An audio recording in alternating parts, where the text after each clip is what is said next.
Greetings, everyone. Welcome to the 10th episode of the Drunken Boxing Podcast. With this episode, we have officially hit double digits, and I want to thank everyone who has been following and supporting the show up until now.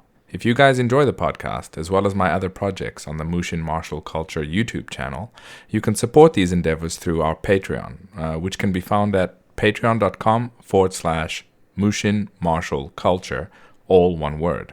I highly appreciate any support, and it helps me to be able to continue creating quality content for you guys. The links to our Patreon and YouTube channel are in the show notes. Alright, so this is the second episode of the podcast that I have done through internet call due to the ongoing lockdown here in China due to the virus. The good news is, according to official reports, things are starting to recover here. The bad news is that it seems that the virus has now sunk its nasty tentacles into countries outside of China. Anyway, let's all do our part to stay safe, limit the spread, and hopefully in a few months' time, the worst of it will have passed. If I can give you guys some advice going through what I did here since the whole thing started here in China, it is this. Panicking is not going to help anyone. But at the same time, take the necessary precautions and give this virus the respect it deserves. Okay, moving on. I have a great episode in store for you guys. My guest today is Lavell Marshall.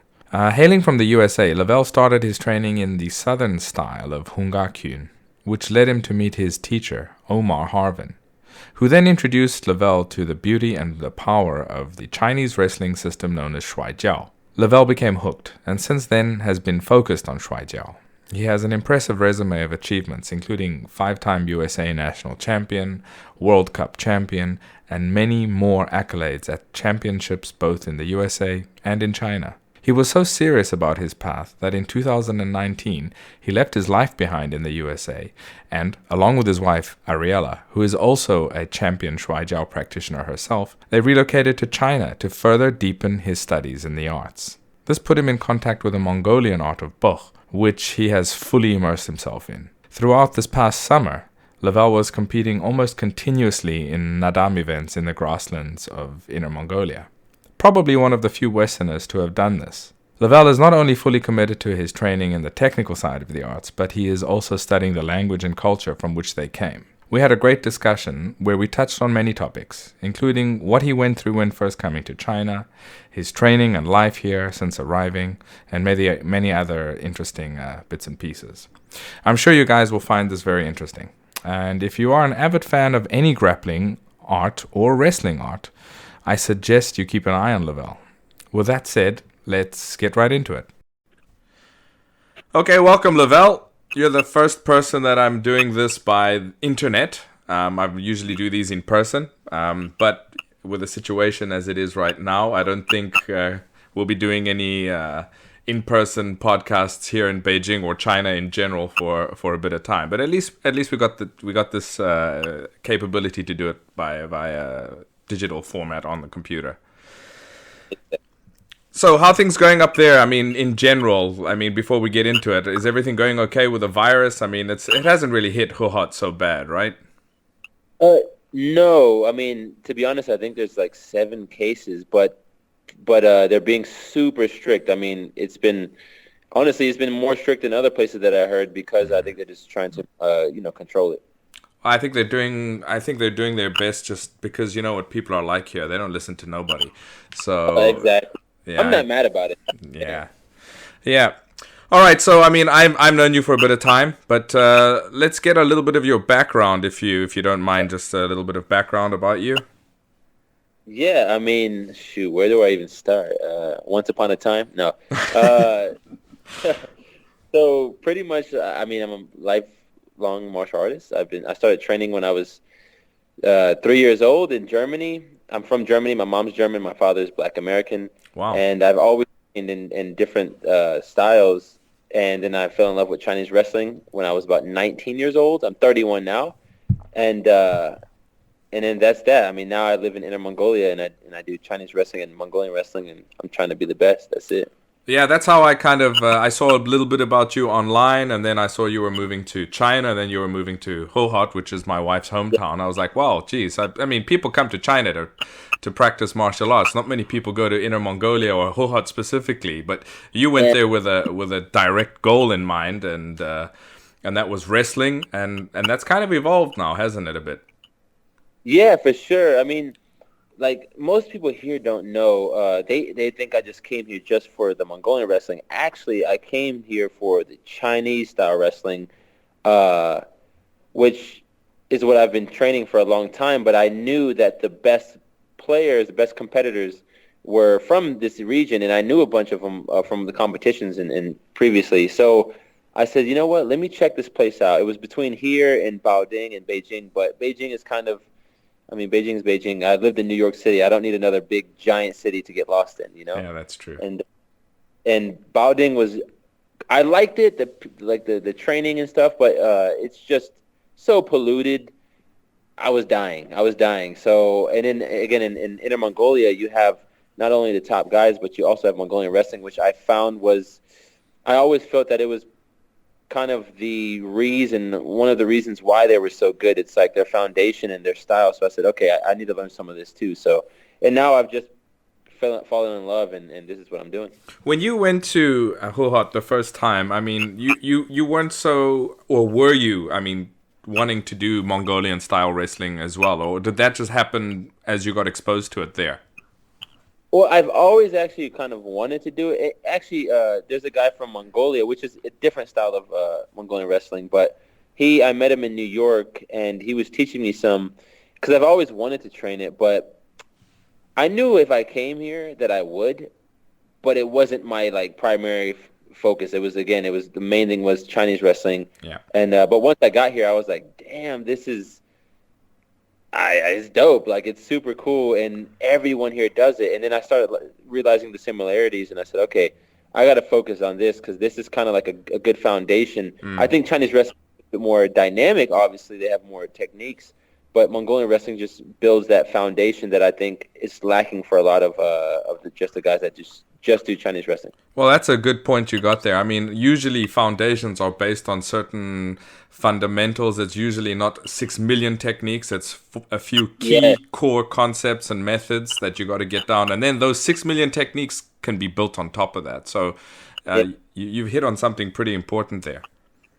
Mm-hmm. Yeah, man. I mean, it's like sometimes we get caught up in like wanting to just look flashy and fancy, look how much I know, but if you see some of the top guys, they beat people with the same maybe 2 or 3 techniques, or maybe just variations of the same ones. It's not that they don't know other techniques, but it's like they have it solid, they have it locked down. And again, I look at like, why are Mongolians so good at every grappling style? They are. They don't get caught in one. They don't get caught in the idea of like, you know, okay, if you're Chinese, you only do this, or if you do that, you're Japanese, you do judo. It's like, no, they like it all. They're like, oh, I'll take some from here, I'll take some from there.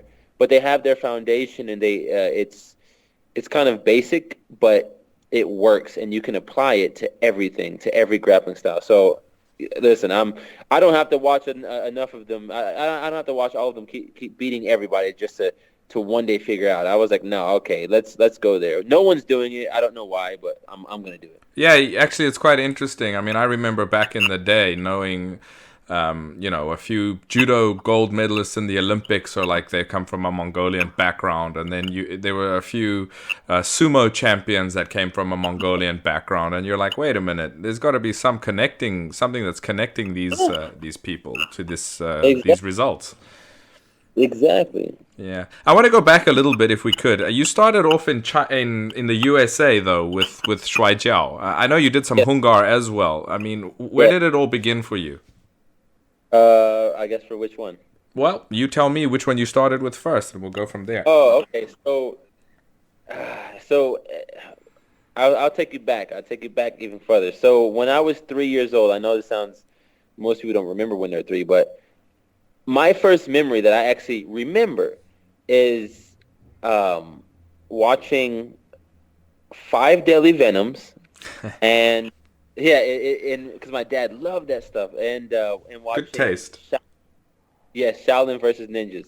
So I remember 3 years old saying, I didn't know what that was. I didn't know what a Shaolin monk was, but I saw it and I said, I want to be that. That's it. I want to be whatever they're doing. I want to be the best at that. And from then, my dad put me into martial arts, and I was too young. But the instructor was like, "Yo, he really wants to learn. We're gonna let him train." So I did like Tang Soo Do, Wow.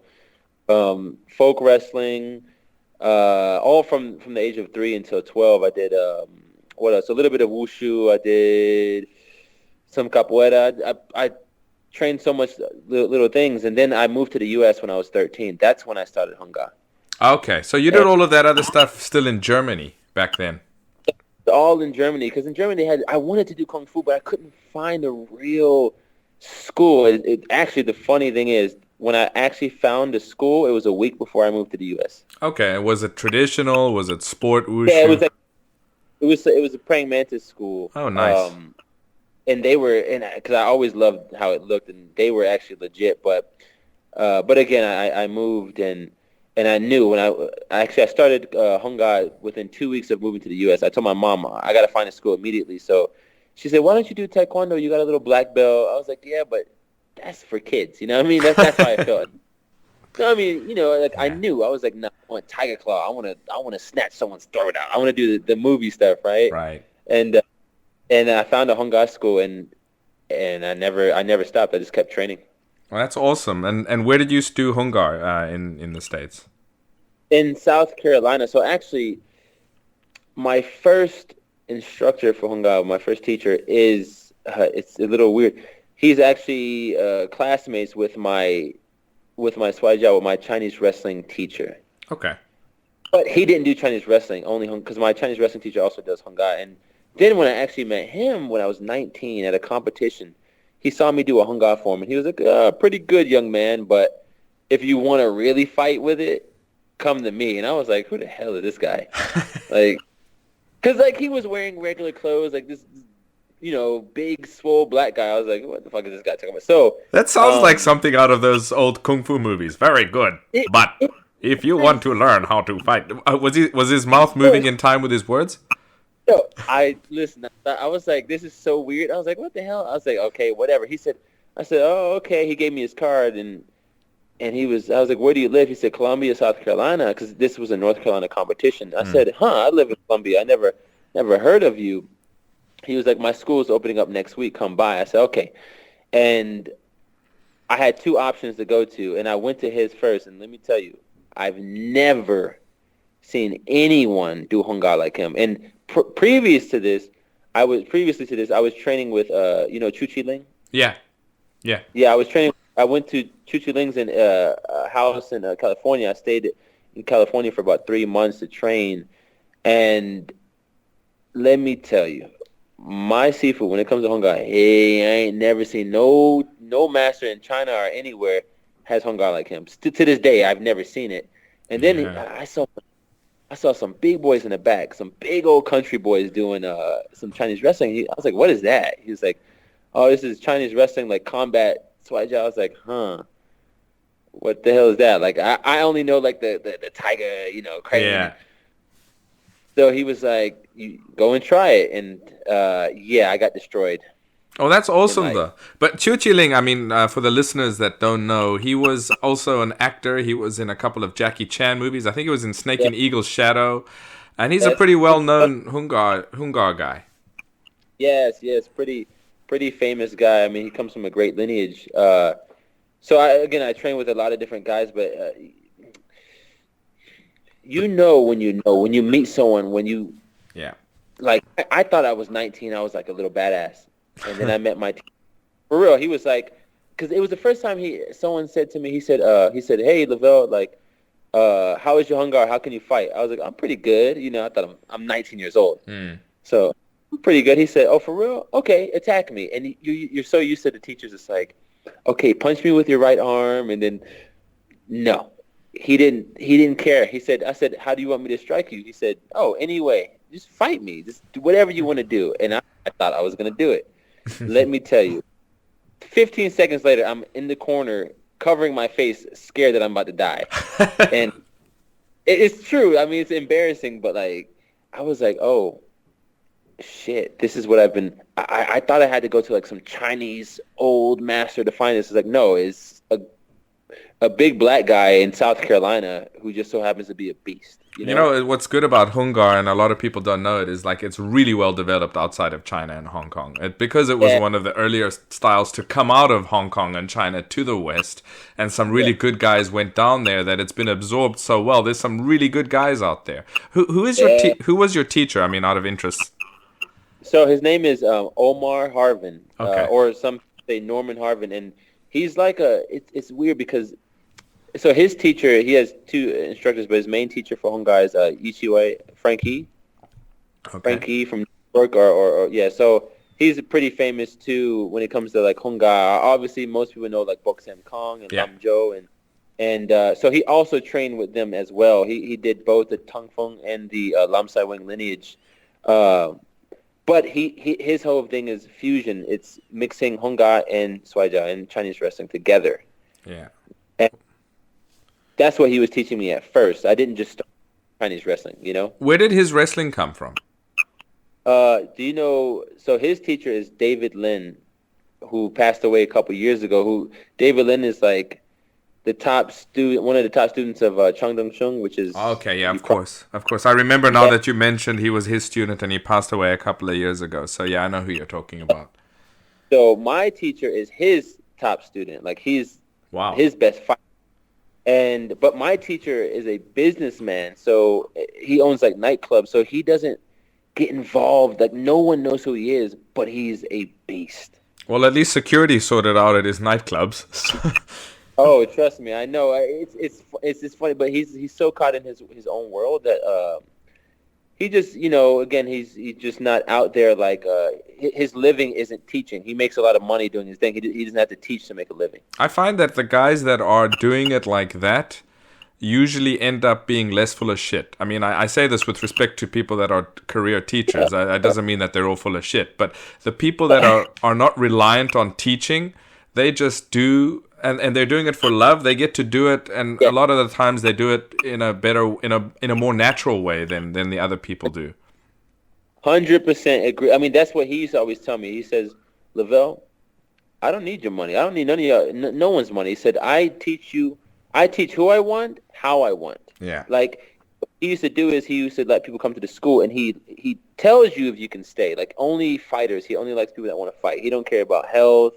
He don't care about sport, none of that. If you want to bang, if you want to learn how to hurt people, that's where you go. And, not many people can even, the training he did, even to this day, I've trained at world-class places. I've never had anywhere, to this day, trained as hard as we trained with him. Like, it was a different level. He would literally, I'm talking about 100, I mean, I don't know the Celsius, but in English, in America, 100, maybe 10 degrees, and no AC, and we trained for 5-6 hours straight, punishment. Nice. And then he's like, all right, Lavell, pick up this 300-pound guy 200 times and then wrestle in between. Like, it was just, I was in shape. I was in stupid shape. But, so yeah, like, he could do that because he didn't care if you stayed. If you didn't stay, that's on you. Well, it's kind of closer to the way it used to be. A teacher wouldn't teach somebody he didn't want to teach or didn't think that he was able to do what he was teaching. But nowadays, a lot of schools and teachers, to keep the numbers up, they have to make compromises. So instead of compromising the student, they compromise the teaching. So the teaching level gets dropped down. Exactly. Well, and see the issue with another issue when it comes to a guy that doesn't have to rely on students is that they kind of teach when they want. Yeah. And that was my only issue because I told him, like, I was like, if I trained with you full time, I wouldn't have to probably move to China. But I mean, it was a good opportunity for me, and I wanted to do it anyway. But he couldn't devote real time to me and to become the champion that I want to be. Right. Okay. Yeah. I don't want to be just someone that's good. I don't want to be a great competitor in America. Right. I hear you. Yeah, you wanted to put your stamp on the field of this martial art, or in general in terms of wrestling, not just on the American field. I get what you're saying. And then you ended up in New York. I mean, I know you moved from New York here. So how did you end up from Carolina in New York? Well, I didn't want to move to New York. Now, so I was there. No, I mean, New York was cool. It was an experience. But so at the time, my wife, who was my girlfriend at the time, she was living in New York. Okay. And then she was like, oh, because she was doing jiu-jitsu with John Danaher and Renzo Nice. Gracie. Pedigree. And so, yeah, mind you, if you guys don't know who they are, go online, type their name in, John Danaher, and you will see. He's like guy's he's amazing. like the insane rocket scientist of jiu-jitsu. Seriously, John Danaher, and Henzo's an OG legend of not Yeah. just jiu-jitsu, but in terms of old school MMA and combat in general. So Yes. yeah, Yeah, legit. So she got her purple belt with them. So she was there for some years. I went to kind of because I wanted to do MMA. I was like, you know what? I'm gonna go and learn some jiu-jitsu. I'm gonna go, do some things and make a name. And I did for in a lot of ways. But the reality is like I love wrestling. yeah, okay, I love it so much, and I love like how I feel. I can fight whatever. I did Sanda. I can do all that. That's great. But when it comes to just knowing that you can take down no matter what weight they are, no matter how big, like there's a science that's a little deeper for me, you know? Mm-hmm. Hmm. And how did you? I mean, Ariella, how did you two meet? Ariella is your now wife, your then girlfriend that trained with John Danaher. How did you two meet? Instagram. Instagram. Okay. God bless the But internet. yeah, Instagram. Honestly, but it wasn't anything weird. Like she was at that time she was new. She was a wrestler that started doing jiu-jitsu.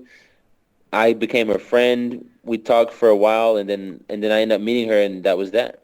And she also got into Shuai Jiao. Was that because of you? Yeah, that was because of me because she wrestled for about 4 years or so, and she liked jiu-jitsu, but she also just loved throwing people, but she didn't train it anymore. So I was like, hey, let me show you what I do. And I said, let me train you for a couple months, take you to nationals. And I took her to the U.S. nationals, and she won after training about 5 times. Jeez. And yeah, but because she's a beast already, she just naturally got it. But I mean, she was doing more so like freestyle wrestling techniques, but she was quick to learn. I said, you know what, you can be really good. So she started focusing on doing both. Okay. And when you were in New York, I mean, were you still training? Were you teaching? Was she still training at Yeah, Danaher's, at Henzo Gracie's? yeah. She didn't stop training there until we let like literally. I think maybe 2 months before we moved, or not even before we moved to China, she got her purple belt from them. Oh, okay. She trained there all the time. She was there every day. And then me and her, and I trained her a couple times a week for Chinese wrestling because I was teaching. I was teaching in New York, and I was training. But the issue was no one wants to wrestle, not in America, unless they do freestyle or like some type of like collegiate or folk style wrestling. Mm-hmm. Nobody. Most MMA fighters, and I've trained with many, most jiu-jitsu, they do not want to get thrown. You do it maybe a couple times, they'll never train with you again. That's interesting. I think, I mean, it's quite interesting. Maybe it's because there's no avenue for them to go into anything with Shuai Jiao, or like there is an avenue with wrestling, with freestyle wrestling. There's avenues into MMA, but if you're going to do Shuai Jiao, there's no real avenue for them. Maybe, I don't know if that's got anything to do with it there, because that was going to be my next question. What is the scene like, the Shuai Jiao scene like in New York? I mean, So, okay, what I meant really was two different things. One, what I was first saying is like if you throw them, they're not used to taking the punishment of the earth. Like I remember training my first day training at Henzo's. One of the like blue belt guys came up, and sometimes blue belts can be cocky because they think they're finally achieving something. mm, And the guy was like, I asked him because I was like, yeah, I'm a white belt in jiu-jitsu, but I'm not really a white belt in grappling. right. So I was like, can we practice some throws? And The guy was like treating me like a piece of shit. So then, actually, when I locked hands on him, I threw him over my head and slammed him pretty hard, and he was so pissed off, and I was like, damn, I'm losing so many friends because they're not used to. They weren't used to taking throws. They would just be like, damn, this shit hurts. I'd rather not do this, you know. That should be a So bumper sticker. Shuai Jiao, we lose friends. no, it's true. Yeah, listen, if you ask, oh, I wish my wife was here. I lost so many friends because I and I don't even go hard on them. It's just that they're not used to hitting the ground. Because if you just do, I've even had strikers that tell me I'd rather get punched in the face than get thrown. I'm like, really? It's weird because for grapplers it's the opposite. I'd rather throw you or fall than get punched in the face. So, and then we come to the question you were saying about the scene.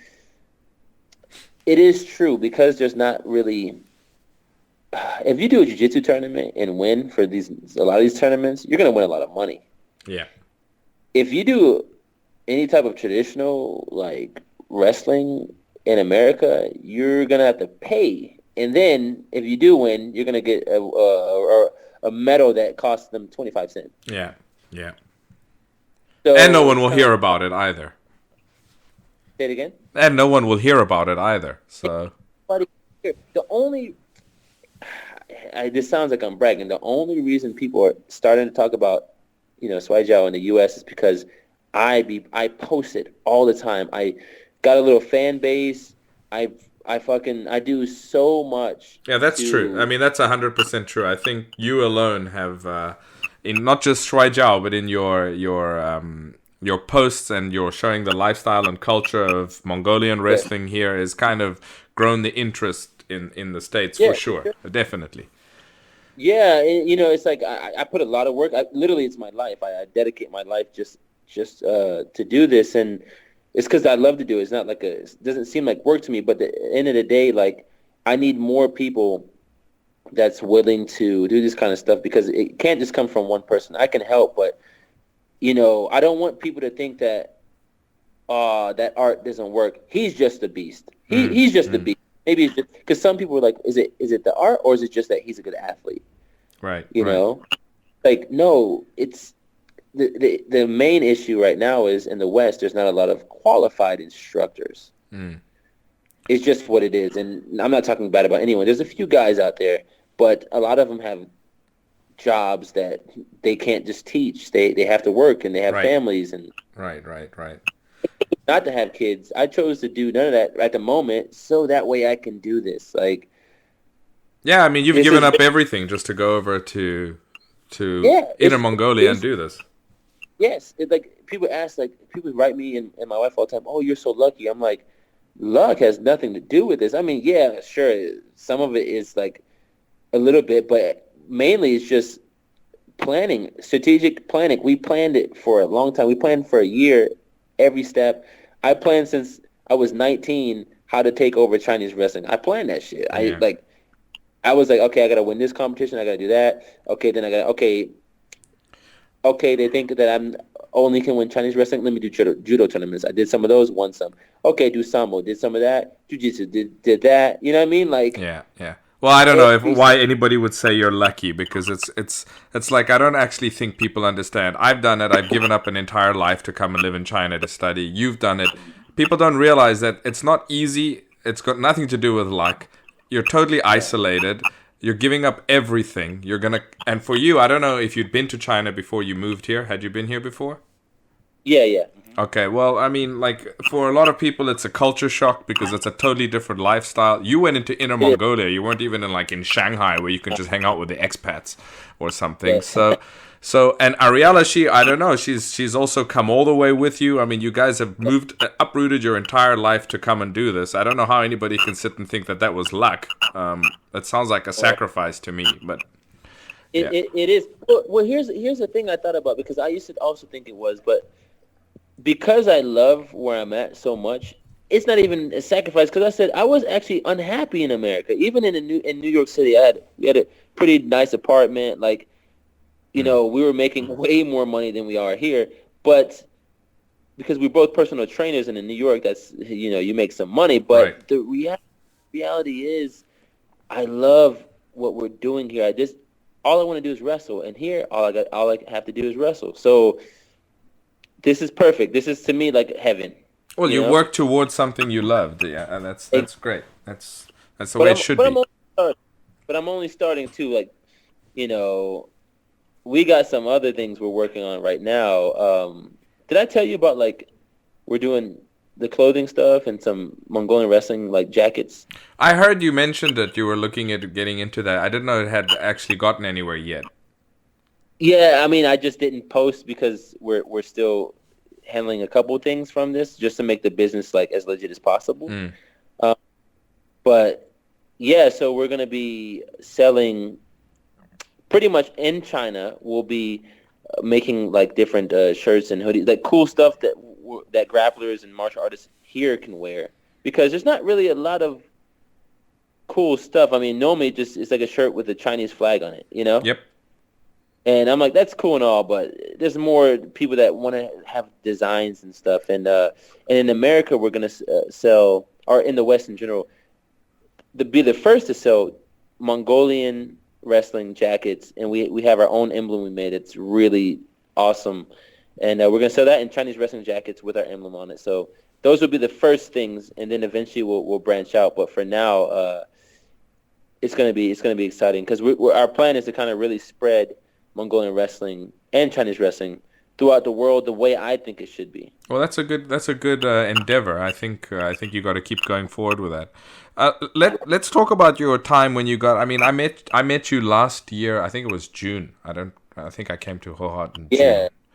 Yeah, yeah. I think it was around then. And you had been there since when did you actually move to China? What it was Uh, last year sometime? yeah, it was just over a year. It was February 18th, Okay. 2000.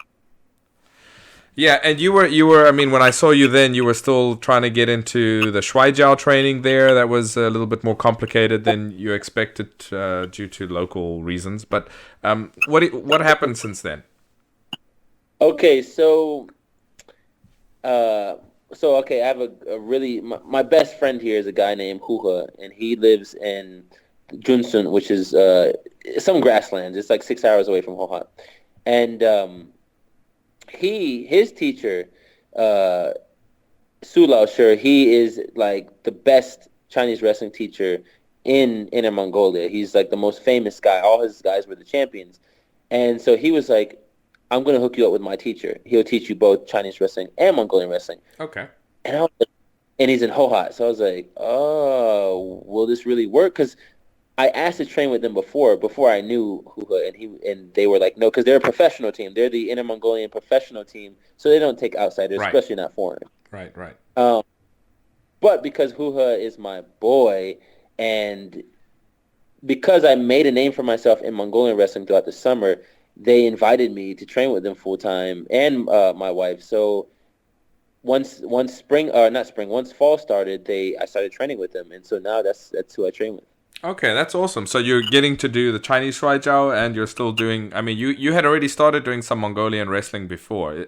Are you now doing both under in the same place? Yeah, I'm doing both under the same people because, again, the team, it's Mongolian coaches, two Mongolian coaches, and all the students are Mongolian. They all do Mongolian wrestling. So it's interesting because, like, some days you come there and it's like, he'll just give you like a jotak, a Mongolian wrestling jacket or a Chinese wrestling jacket, or one person wears one and they just Okay. they mix it together. But so my kind of goal is throughout the year train with them, and then in the summer I'm gonna live in the grasslands and train with Huha and his team, just Mongolian wrestling because I want to compete all summer. You did that last year. You competed quite a bit in various Nadam events. The Nadams they have, but the issue was like I didn't really. I was still learning a lot of this stuff, so I didn't like know. I did well. I took top 16 in most of the competitions, and in top three, I got third place, and then top 8. But I didn't really know how to grab the jackets like that. That was my biggest issue. Mm. It was like a bunch of techniques, but if you don't know how to grip, you're gonna be screwed. Is it what would you say are the key differences in terms of what I mean? What struck you the most between going from Shuai Jiao into Mongolian wrestling? Uh, so it's like my first competition with Mongolian wrestling. I was moving so fast, and like, yeah, I did okay, but then some guy kicked me off my feet. I flew like 20 feet. It was so bad. He's like, oh, And you I was want to like, run around? Let me show you something. yo, exactly. And then I said, what the hell? And who started laughing? He says, no, in Mongolian wrestling, you don't move this much. It's not about time. In Chinese wrestling, it's more like in and out, right? Yeah. So in Chinese Shuai Jiao, you moving in and out. It's like, because you can, if you touch the ground once, it's okay. You keep going. Like, there's points. But in Mongolian wrestling, one time You're done. is a lot more Yeah. done. So I had to learn that one of the biggest differences is patience. In Mongolian wrestling, there's no time limit. There's no weight limit. You literally chill your ass down. You watch every movement. If they blink too much, you notice everything, right? Okay. So, and then the gripping is very different. Like, Mongolian wrestling is more like you want to get very tight, close grips, and when you get the grip, you don't really want to move too much. Okay. You want to kind of set up from there. But with Chinese wrestling, it's a lot. The jacket's loose, so you can move, you can turn, you can twist, you can do all this stuff. I'm not saying you can't with Mongolian wrestling, but it's very risky. Mm-hmm. Okay. So when you grab the Mongolian jacket, would you say it's actually a lot tighter on your fingers, on your wrist? Tighter. Did I ever show you my finger? My finger. No. Oh man, I got broke up. Like, so with the Mongolian wrestling jacket, like if someone breaks your grip, you can literally like break your fingers. Like it's so tough on your fingers. Like even now, it takes me a little bit to get used to it because that's the only thing when I have my friends come from America. I'm like, listen, if you hold on to a guy and he weighs more than you and he's moving, let go. Yeah. Like your fingers will break. Like I had one of my fingers it's still to this day, it's 3 times the size of the other ones. Okay. Yeah, okay. So that actually is very interesting. I mean, that would also make a person a lot less willing to grab and then run left and right and try to use a lot of speed and Yes. because there's a risk on your actual fingers and wrist and worse getting broken or getting jammed in there or getting trapped. Yes. So that changes a lot. That's very interesting. And in terms of technique? So it's funny because I think that the Mongolian wrestling, jacket, like the grip play is, how can I say? I think that it's pretty like complicated at times. I'm like, wow, it seems like there's so much, but the way my coach says, he says if you can do Chinese wrestling, like good grip work, good hand work with Chinese wrestling, Mongolian wrestling is easy. And I'm like, really? I'm not sure if he's saying that because he's Mongolian and he's been doing it his whole life, but the techniques are very similar. Okay. Almost the same, except because in Inner-Mongolia, this style wrestling here, you cannot grab people's legs. You have to rely, I would say it's much more about countering and a lot more feints. Like you got to fake things a little bit more. And I would say their trips are way better than most Chinese wrestlers. Their hooking, any type of leg techniques are a little bit more slick and just more powerful. But sometimes they have problems when you grab their legs because they're not used to it.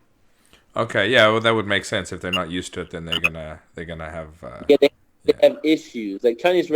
So, I don't know. I do like the dynamic movements of Chinese wrestling, but I think some of the counters of Mongolian wrestling are better. You can use them more, I think, in Chinese wrestling. Well, there's kind of a parallel, and I'm going to kind of use a weird analogy, but it's something that I've noticed between a lot of the more modern day sport jiu-jitsu techniques and then the guys that do the older school, just the reliant on the basics, the basic positions and the basic methods, but building that up really, really well, and they shut everything down. I mean, if it's a really high level guy with basics, he shuts down everything that these guys are doing, innovative techniques and all sorts of stuff. So, there's something similar there. Exactly.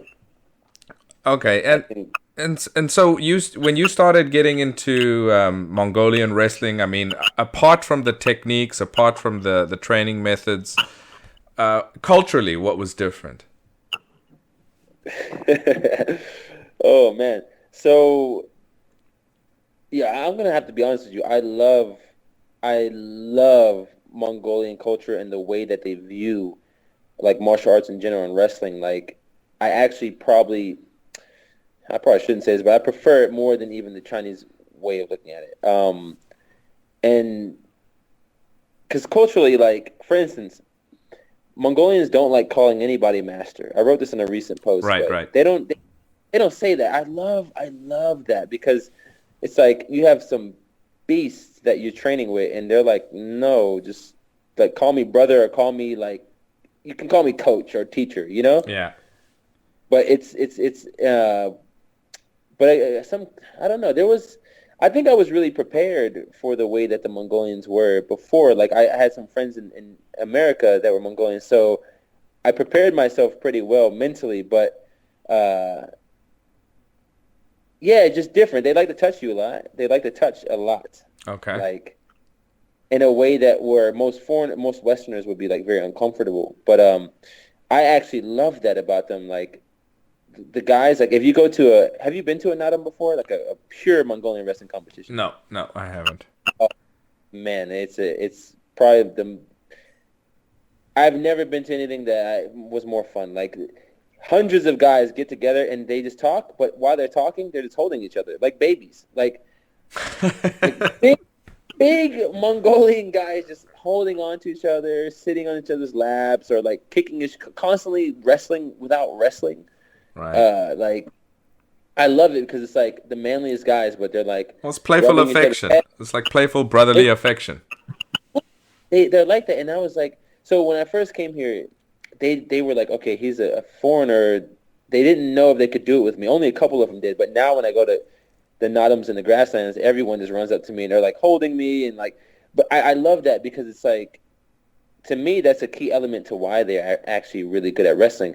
If you play with people your entire life, pushing, pulling, holding, gripping, your Mm. sensitivity is on a different level. Yeah, yeah, true. It's a different level. Like that's why they can barely move and then they kick you off your feet because they feel everything. They that's what they do all day. And I think as grapplers in the West, we should take more of that part of their culture and use it in our own like teaching when we teach grappling, because it has helped me for sure with my sensitivity and just feeling people. Wow, okay, that's really interesting. Um, when your first Nadam that you went to compete in, it must have been pretty overwhelming for you. I mean, you didn't know what to expect. I mean, yeah, but like I compete so much in so many different styles. I'm like, okay, whatever. Like I was a little nervous because I was like, okay, you don't know who you're gonna go against. The ground, the ground was like I thought we were gonna be like in grass and dirt. It was like it felt like concrete. I was like, oh hell no.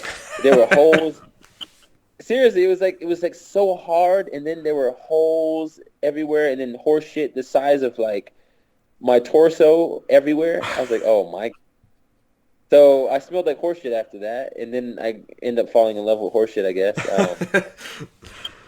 Well, I guess You know, it puts it like it kind of puts your ego in place. I mean, all of that, like that closeness that people are touching you, that it just brings you back down to earth. Pardon the pun, but that's yes. really interesting. I think that's really good. Well, I was gonna say, I there was one time I think it was like after a few Nadams, after a few competitions, I went to one in a place called Chifeng. I've been Uh, there. I've been there. yeah, yeah. So it's like outside by the grasslands, not inside the city. And it was like nice weather. Like Chifeng's pretty. It's pretty. Like the nature is pretty. It was green. I was like, wow, okay, this is nice. The next day we drive to another Nadam, and no lie, it was snowing.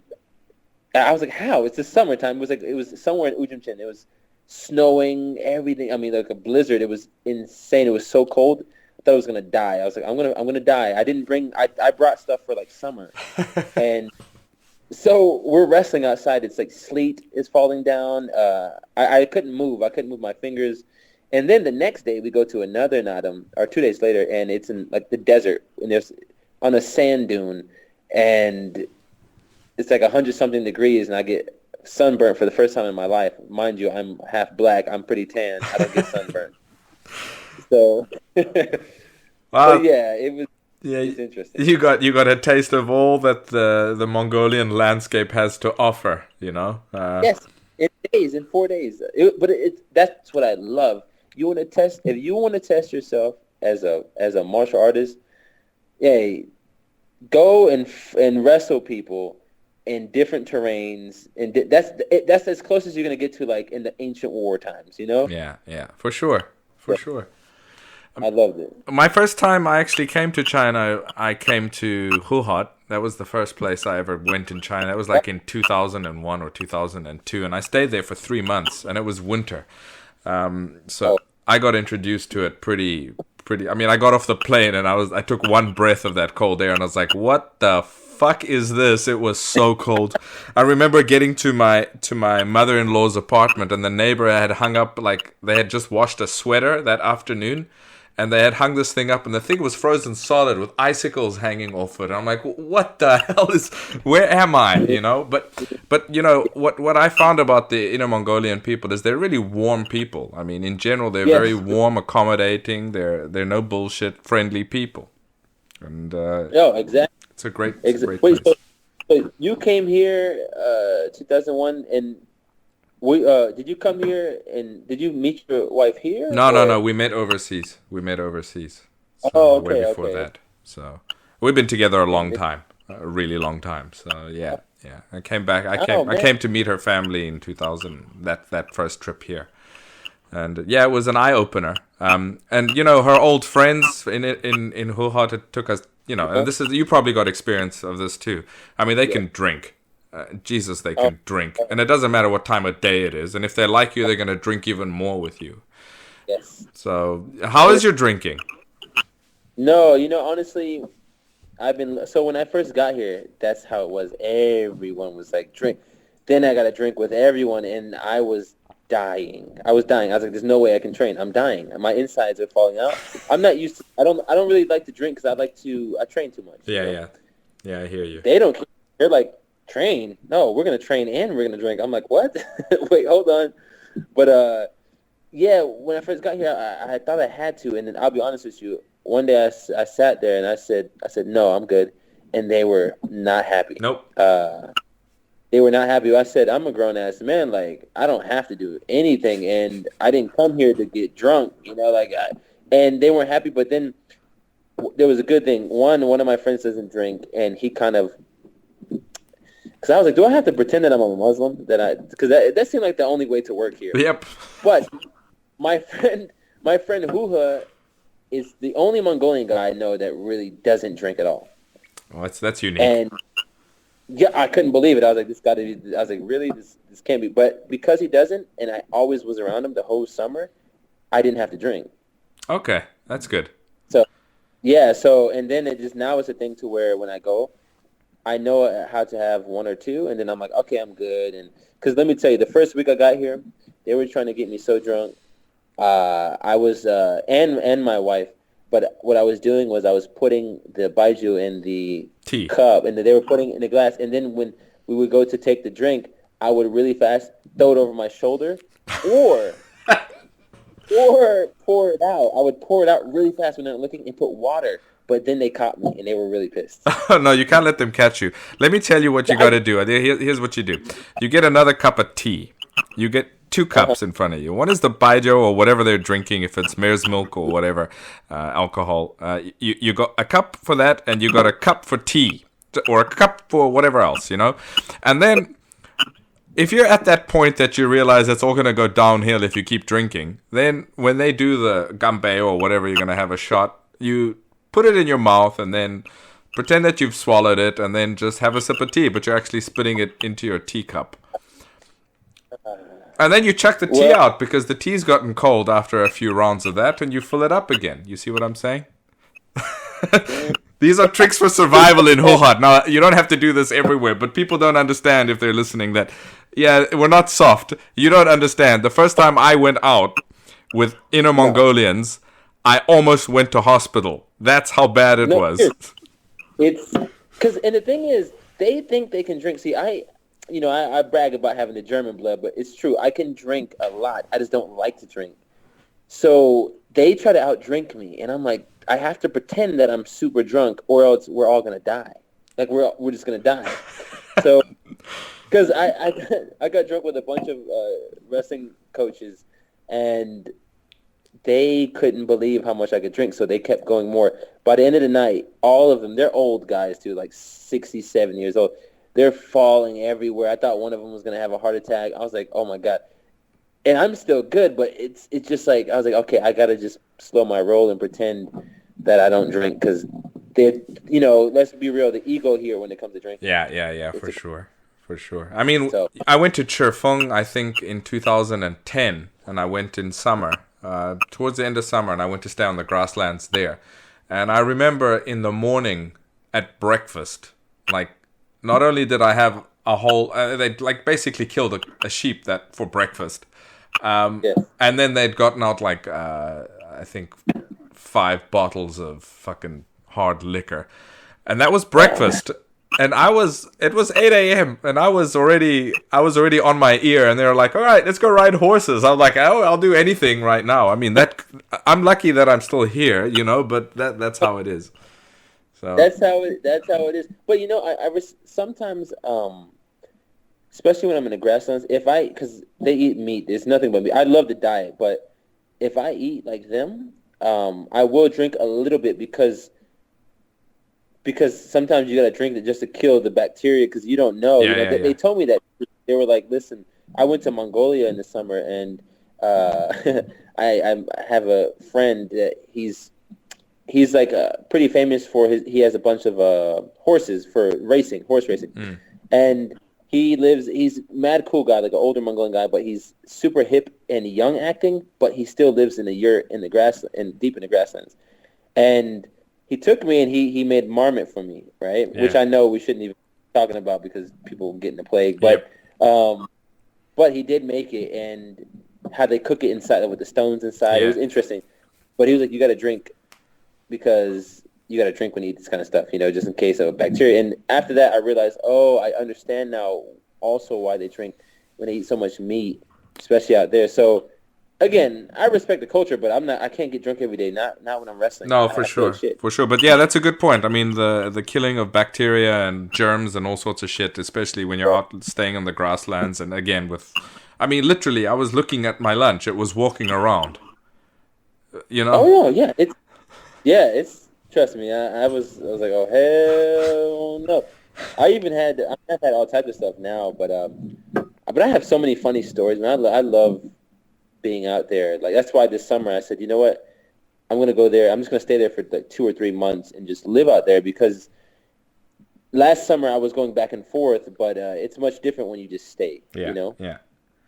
And but I gotta prepare myself. I'm also high maintenance. I'm a little bit of a bougie. What about your wife? Does she go and stay out there? Is she okay with it? Because people don't realize what it's like staying out there. I've stayed out there, but it's like you got a toilet. Toilet is where you go find a place and dig a hole. That's your toilet. Oh, it's the truth. Well, so she loves it, but she's gonna be back and forth. I have a goal. Like my goal is very specific. I have to go out there and compete. Because if I stay here, then I have to. It's so much work to go back and forth. Right. It's so draining. And I was like, if I just stay there, I can go to. I can literally. My goal for this summer is in May, June, July. I plan to compete 50 times.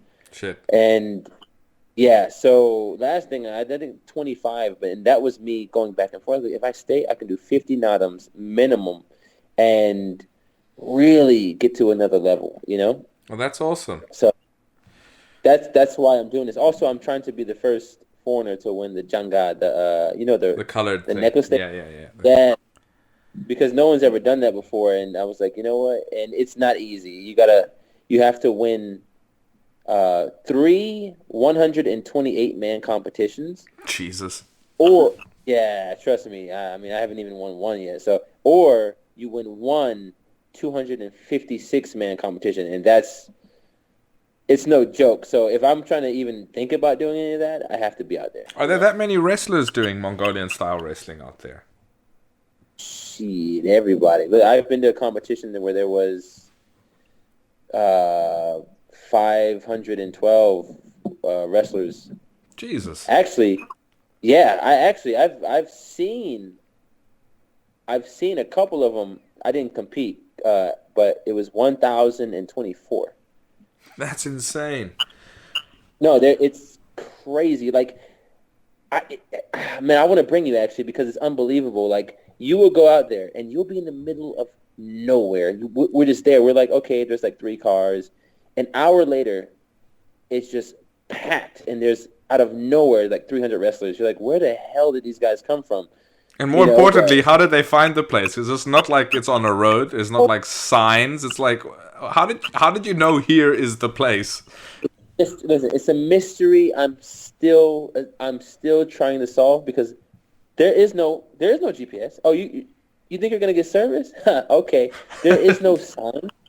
No, seriously, I've seen Hoo-Ha. I was staring at Hoo-Ha because we'd be in the car for 4 hours driving, and then every day different grasslands to compete, and he doesn't even look, and he looks at stones, he looks at rocks. I'm like, Hoo-Ha, where are we going right now? And he just looks at me and smiles, right? And then a couple of times we get lost, and I'm like, we're gonna die because there's nothing. We're not on the road. We're literally in just going, right? But he just waits, and he's like, oh, someone's gonna drive eventually, and we'll just ask them. And but he'll look at stones. He's like, okay, I remember this rock from 5 years ago. It's weird. I don't know how they do it, but I don't think I can be truly considered like. I don't think they would really accept me until I can do that myself. Until you can get there yourself and you know which rock to turn at and you remember that rock, yeah. I get mad at myself because I'm like, damn, like all of them can do this kind of skill, man. It's a technique. I don't know what they're doing, but yeah, I'm figuring it out. So that's again. It is GPS. It's a geology positioning system that they're using. It is. It's not even. It's something that's so serious that even in my wife, she's like, "How are they doing this?" I just don't understand it. My friends came, and because people always ask me, "Where are these competitions?" I was like, "I don't know. I don't even know how to get there. I just sit in the car and wake up and we're there." So, but this summer, all jokes aside, this summer, I did tell them. I said, "Teach me all this stuff. Like this is. I'm not some foreigner that wants to just train for a week. Right. Like." I want to know this is part of the culture, part of why your wrestling is good. In my opinion, it's learning the culture. So I'm learning the language. Totally. I'm like, teach me. Like I won a sheep. I won a little sheep last summer. I said, okay. Alive, right? Yeah, I know. Huh? It was alive, wasn't it? Of course it was. Okay, good.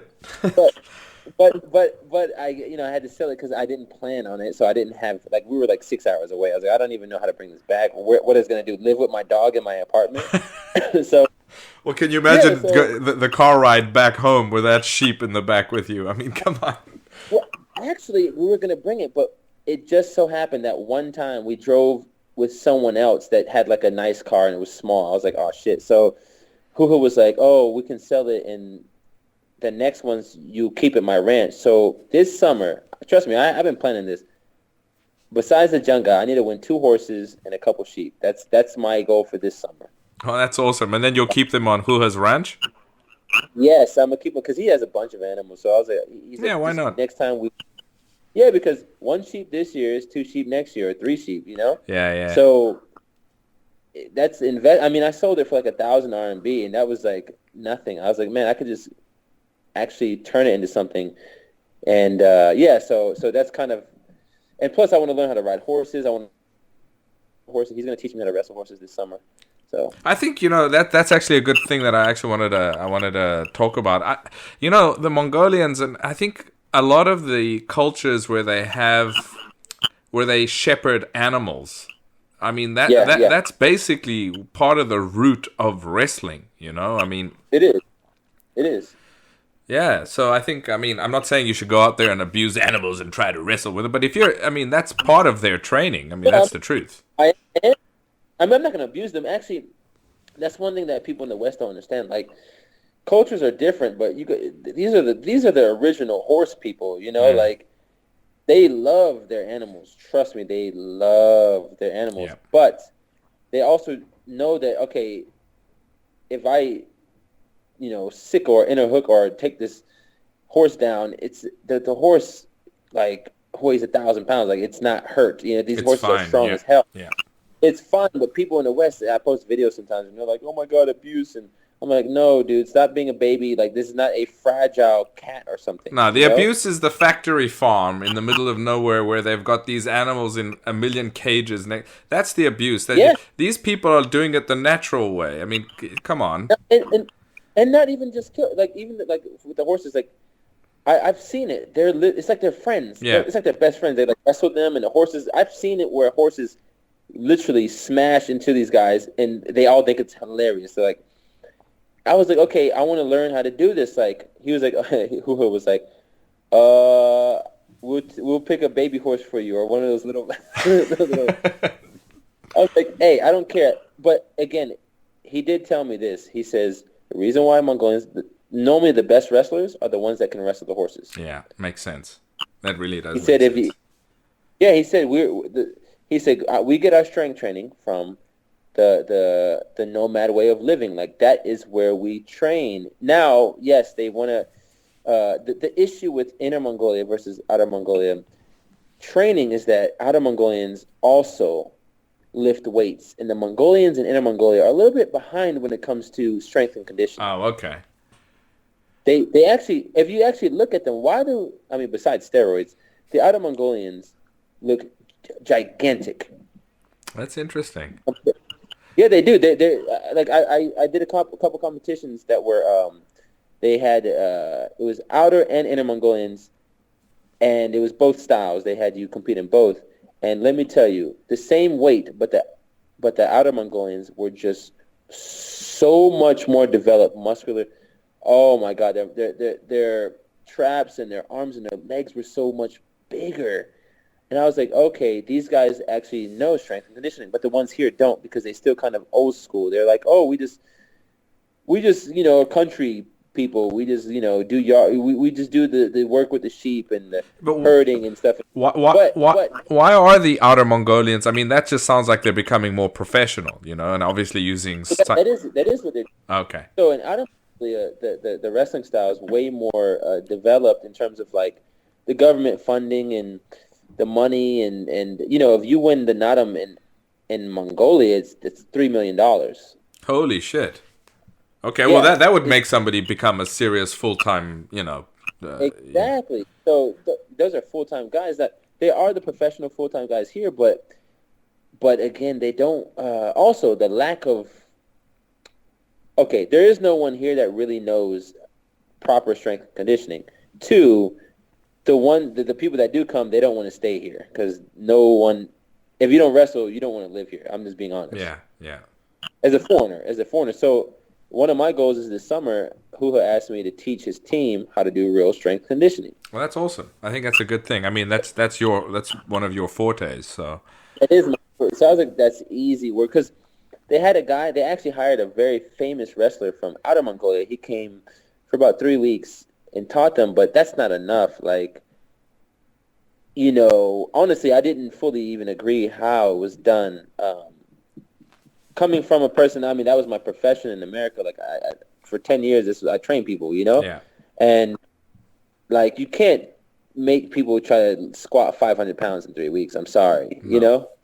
Yeah. like, you're asking for injuries because you have to look at Outer Mongolian wrestlers too. A lot of them are injured all the time, Okay. Yeah. And, Yeah. So they're pushing it, but they're not actually at the. They're doing more than the Inner Mongolians are doing it, but they're still not doing it as well as they should be or could be doing it. Yeah, it's because right now the issue is it used to be Mongolian wrestlers like, yeah, they're big, but now they're not naturally big. They're so big, it's like because all of them have to be big. It's almost like bodybuilders, like they have to be bigger than the other guy just to. Oh, he weighs 300 pounds. I gotta weigh 350 pounds. Oh, I gotta weigh 400 pounds. And Oh, okay. I'm sorry, but that's a lot on your knees. That's a lot on your body. Like, Yeah, for so. sure. What are the Yeah. differences in the rules between outer and inner Mongolian wrestling? Um. So in Outer Mongolia, the uniform is completely different. Yeah, there were those Um. speedos. Yeah. Yeah. So the jackets are called jotak, right? Yeah. And the speedo kind of pants is called shutak, and then you have the boots and all that. So in Outer Mongolia they wear that. So but you can grab the legs. So it's more like freestyle wrestling. Hmm. Um. Also, you can put hands and feet on the ground. Oh, okay.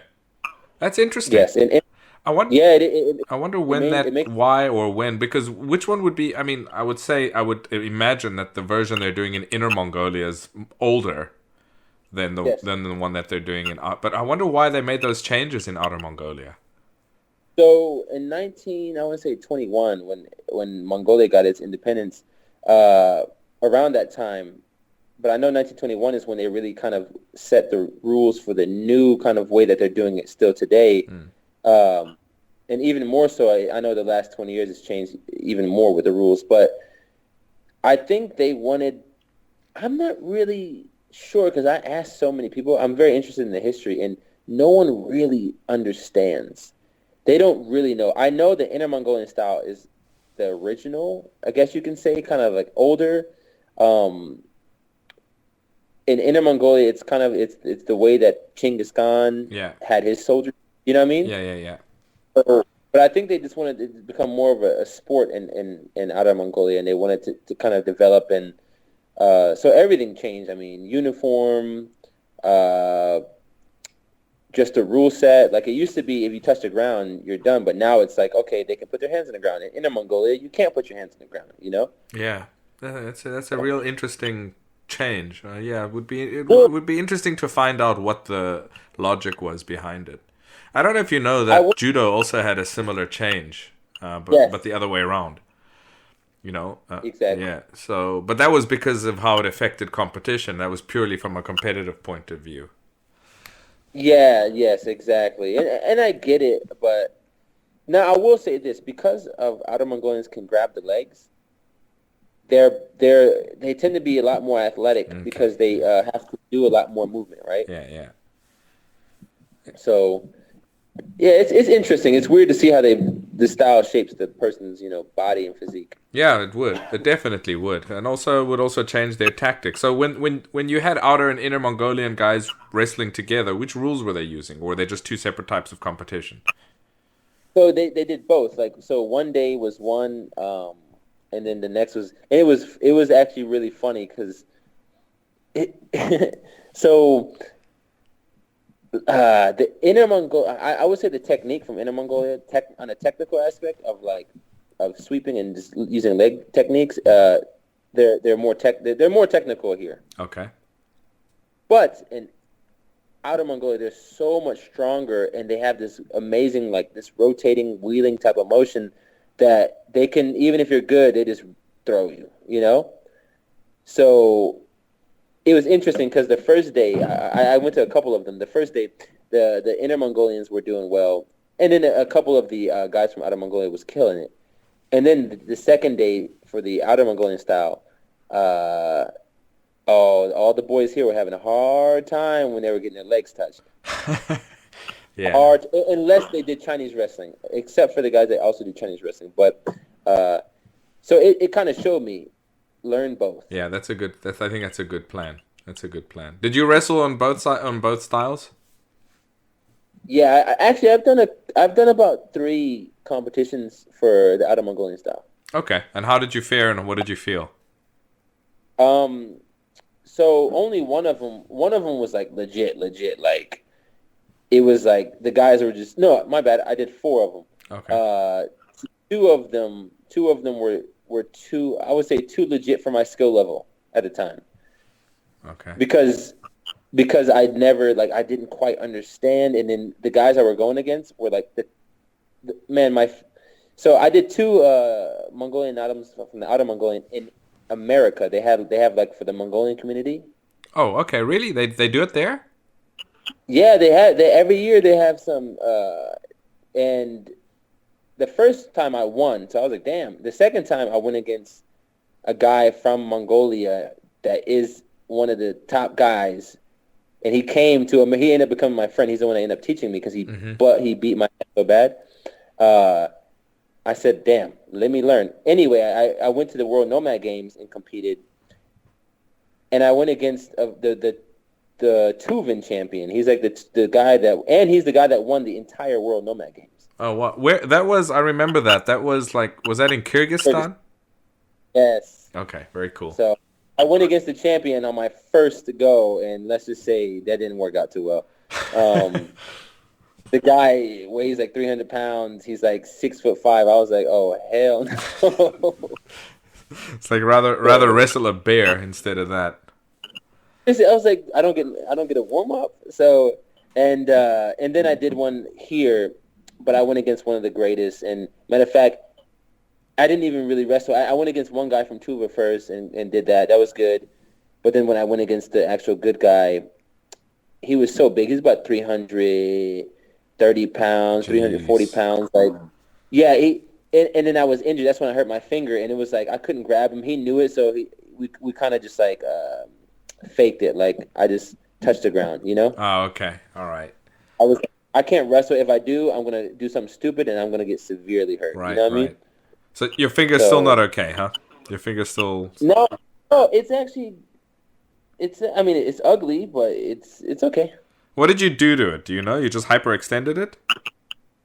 So I don't know what I did. I was doing a competition here in the grasslands, and I was going against a big boy who was going really crazy. I don't know, my finger got like stuck in his jacket or something, and I'm pretty sure it like broke a couple of different ways. Ugh. But so this is the funny story. I did it, and then I said I kept wrestling anyway. Yeah. Made it work. And then I wrestled the next day, and I knew I shouldn't have. I was like, I don't care. They're not gonna think I'm a bitch. Guess what? That was dumb. And then there was no hospital, so I said, oh, my fingers. And then they looked and said, oh shit, your finger's so bad. If a Mongolian says your finger's so bad, your finger's right. Yeah. So they said, we're gonna take you to a shaman. Well, that was an experience. Okay. Tell me about that. I want to hear what the shaman did to your finger. Well, it's right at the moment my finger's hurting so bad. It's been like days. I was like, oh my god, my finger, like it was hurting. I mean, it was really bad pain, and I was like, oh man, I need to go somewhere. And they said, oh, we're gonna bring you to a doctor. I was like, a doctor? Okay. I mean, we're in the middle of nowhere, so it ain't a real doctor. We get to his house, and it's a shaman, and I was like, okay. Well, what he does is he puts a bunch of vodka in his mouth, swishes it around, and sprays on you, spits all over my hand, and then just starts rubbing and pulling my hand like I thought he was going to rip it off. And I'm literally screaming, and he's just smiling the whole time. He's laughing. He thinks it's hilarious. He thinks it's hilarious. He grabs tape, he just tapes it up like terribly, spits on it more, and then says, yeah, don't wrestle for the rest of the year. Mind you, this was in the summer. And I was like, what? He's like, yeah, don't wrestle the rest of the year. Your finger's really bad. Like, it's like really bad. It's never going to be the same. I was like, shit. Okay. The rest of the year? Yeah, he was like, no, it's like really bad. Like, it's like at least until January. And I was like... So what was all that spitting on me for? I know. He was like, oh, I had to reset it. Like, he was like, I don't know. It was really weird. And then I said, okay. He said, all right, goodbye. And I was like, I didn't know what to think. But also my issue is I did like 15 more competitions with that finger. Oh, okay. Well, so, you still you finished the year out wrestling, and your finger's getting better now, I suppose. Yeah, I mean, honestly, the quarantine has been kind of a blessing in disguise in many ways because a lot of little injuries are like being able to actually heal. Yeah, you know? Yeah. I have a couple too that because of this quarantine is like, oh, well, they're getting better. Yeah. Yeah, you know. I mean, look at the bright side, I guess. Yeah. You've gotten more into Mongolian culture while you were there. I mean, I remember, you were going to... You obviously, by living in Inner-Mongolia and Huhat, you were going to start learning Chinese just from the environment as well. But I see you're studying a lot of Mongolian. How's that going? Man, great. I'll be honest with you. I haven't even studied Chinese once. Yeah, I thought so. I thought that they would be like, screw that, I'm just going to learn the Mongolian, you know? I mean, actually, yeah, because... So the issue is I hear Chinese every day, so like I learned a lot without having to actually study. Yep. But with the Mongolian, like I just again, there's something that I'm connected with the people, and all of my friends, even my Chinese wrestling team, they're all Mongolian. They teach in Mongolian, and so it's kind of like, okay, why focus on Chinese if everyone I'm around is speaking? They're not speaking. And I don't know if you know, but a lot of Mongolians don't really like to speak Chinese. Yeah, no, they won't. Especially not in that environment. Like a wrestling No, environment, no. they cannot stand it. So I even feel bad if I have to reply in Chinese because I don't know the word in Mongolian, and I'm like, they look at you kind of funny. So I just put it. I said, you know what? I need to put effort into learning Mongolian because I hate people have been telling me lately, oh, Mongolian is so easy. To who? No, it's not easy. To who? I was like, for Inner-Mongolia, there's no books really in English and in Mongolian here. I was like, it's very difficult. You need someone to teach you every day. So I do have a teacher, but it's a little bit of a slow process for me because it's complicated, Yeah, so It you're sounds learning how to like read and write and everything, and you're lucky because well, Outer Mongolia doesn't use Mongolian script anymore. They use the Cyrillic alphabet, the Russian alphabet. So, that's what I don't know if you heard, but they're changing it. They're officially going to go back to script. oh, that's great. They really should have done this a while ago. They really should have Yeah, done this. they're doing it in 5 years because they want to get like everyone get adjusted, and they're trying to reteach it to the kids now. Okay. So I'm ahead of the game, but that's actually what I mean by when I say it's difficult because learning just to speak is one thing. Like, okay, that's you can get that down, but when learning how to write the script and how to write it in kind of like a Latin, romanization form, it's not easy because everything sounds different. Yeah. Like, and the way that they read it when it's written is not the same way that you actually say it, which is really weird to me. Okay, that's interesting. Yeah, like so like some words will have like a B in it, a B sound or like a couple or whatever, but when you say the word actually how you would really say it in Mongolian, it doesn't have that. But when you read it, you have to read it like that. So to me it's like learning three languages at the same time. Yeah, that's interesting. So yeah, I'm gonna kill myself some days. I'm like, this is fucking serious. And Ariella, is she learning any Mongolian, or is that just your endeavor? No, she's okay. So she's learning Chinese, but because she's around us all the time, this girl's. I'll admit she's smarter than me when it comes to this kind of stuff. Is she getting the language down? Yeah, I'm like, damn, how are you doing this? I'm sitting here spending hours, and she's just like, oh, I remember this, and this. I'm like, what? So it is. Hey, some people are talented like that. Yeah, for sure.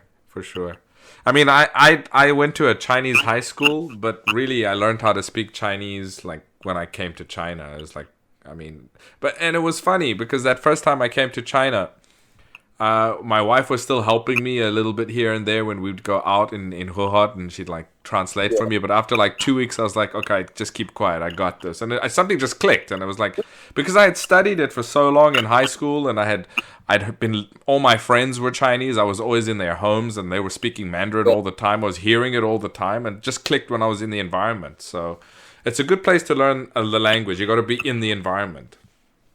Yes, for sure. Yeah. You do have to be. Well, Ariella also like.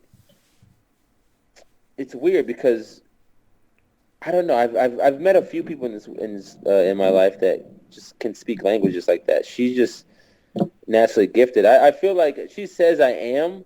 I think I can make the sounds. I can sound good, but to memorize it, I'll be honest. I suck at school. If it's not martial arts, I'm like, eh.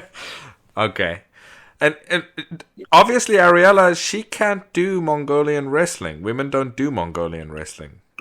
Well, so actually, it all depends on like they actually do have some women's competitions in Nadams, in some Nadams. Really? And like for my team has obviously women as well. Ariella's training with them, and they do Mongolian wrestling too. Like they all train both. Okay. So like Like we'll go on a Saturday and go train, and then they'll be like, okay, everyone does Mongolian wrestling today, and then they'll have like a little nadam for our team at the end. And but yeah, traditionally they don't do it. And if you still speak to some of the traditional older coaches, they don't like it. But like I tell them, hey, you guys want this shit to be international? You Yeah. gotta fucking go 2020. You know what I Yeah, mean? yeah, yeah, yeah. Yeah. Not the ancient.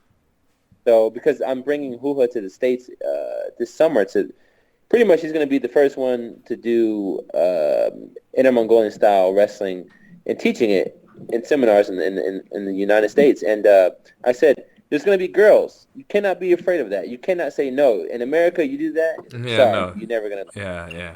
So where are you guys planning on holding these seminars? In one city, in a few cities? No, so we have 3 cities set up so far. We already have 3 that are like officially set up. One is August 1st and 2nd in New York City. You got to do one in New York, you know. Yeah. August 5th in Boston, August 8th and 9th in Chicago. And right now I'm trying to work something out with California and maybe a couple other places, or maybe for the next trip, because I also got some guys in London and other countries in Singapore and Argentina that are asking. So I'm setting a lot of stuff up, but Well, that's you good. know, That's really good. California. Oh yeah, we're trust me. I've been working hard on this. Will you have jackets ready by then, though? I mean, they're gonna need jackets if you're gonna be teaching. Yeah, so that's why we started this whole company. That's why all this now is starting to make sense more to you, maybe. Yeah. That's actually why we're doing all this, because we know we have to. Someone has to provide jackets, and that it doesn't exist right now. So why not us? Yeah, yeah, makes You know? sense. At least you'll give them something that's the correct thing. It'll be of good quality, and why not? Yeah. Yeah, and we already got like so. I don't know if you know how the jackets are made. Like the real jackets are handmade, Yeah. and so we got a guy who makes them. He's makes some of the best. I mean, plain and simple, his work is amazing. So we worked out a deal with him, and like I said, we even got our own emblem we got designed. Very cool. So we're gonna have some really cool stuff coming, and I already posted a couple of things on Instagram, and a lot of people want to get these jackets. So now they are pricey, Obviously, you know. but it's not. Firstly, it's made out of leather, and secondly, it's Yes, handmade. yes. So whatever, it's not that pricey, but it is pricey, and they last forever. So yeah, it's a lot going on, but we're gonna do these seminars, and yeah, I'm excited, man. It's honestly what I've been working on the most throughout this quarantine to get this situated, because I want Hoo to, you know, Hoo he's a very humble guy, humble Mongolian guy, and he's like, oh, just pick a better wrestler. I was like, no, it's not about a better wrestler. It's about who they can connect with. Yeah. You know, like who cares if you're a good wrestler if you're a shitty teacher, Right. right? Yeah. Like especially in America. Okay, I bring a guy who doesn't speak English and he's a shitty person, but he's a good wrestler. Okay, Americans don't care. They don't know him anyway. Right.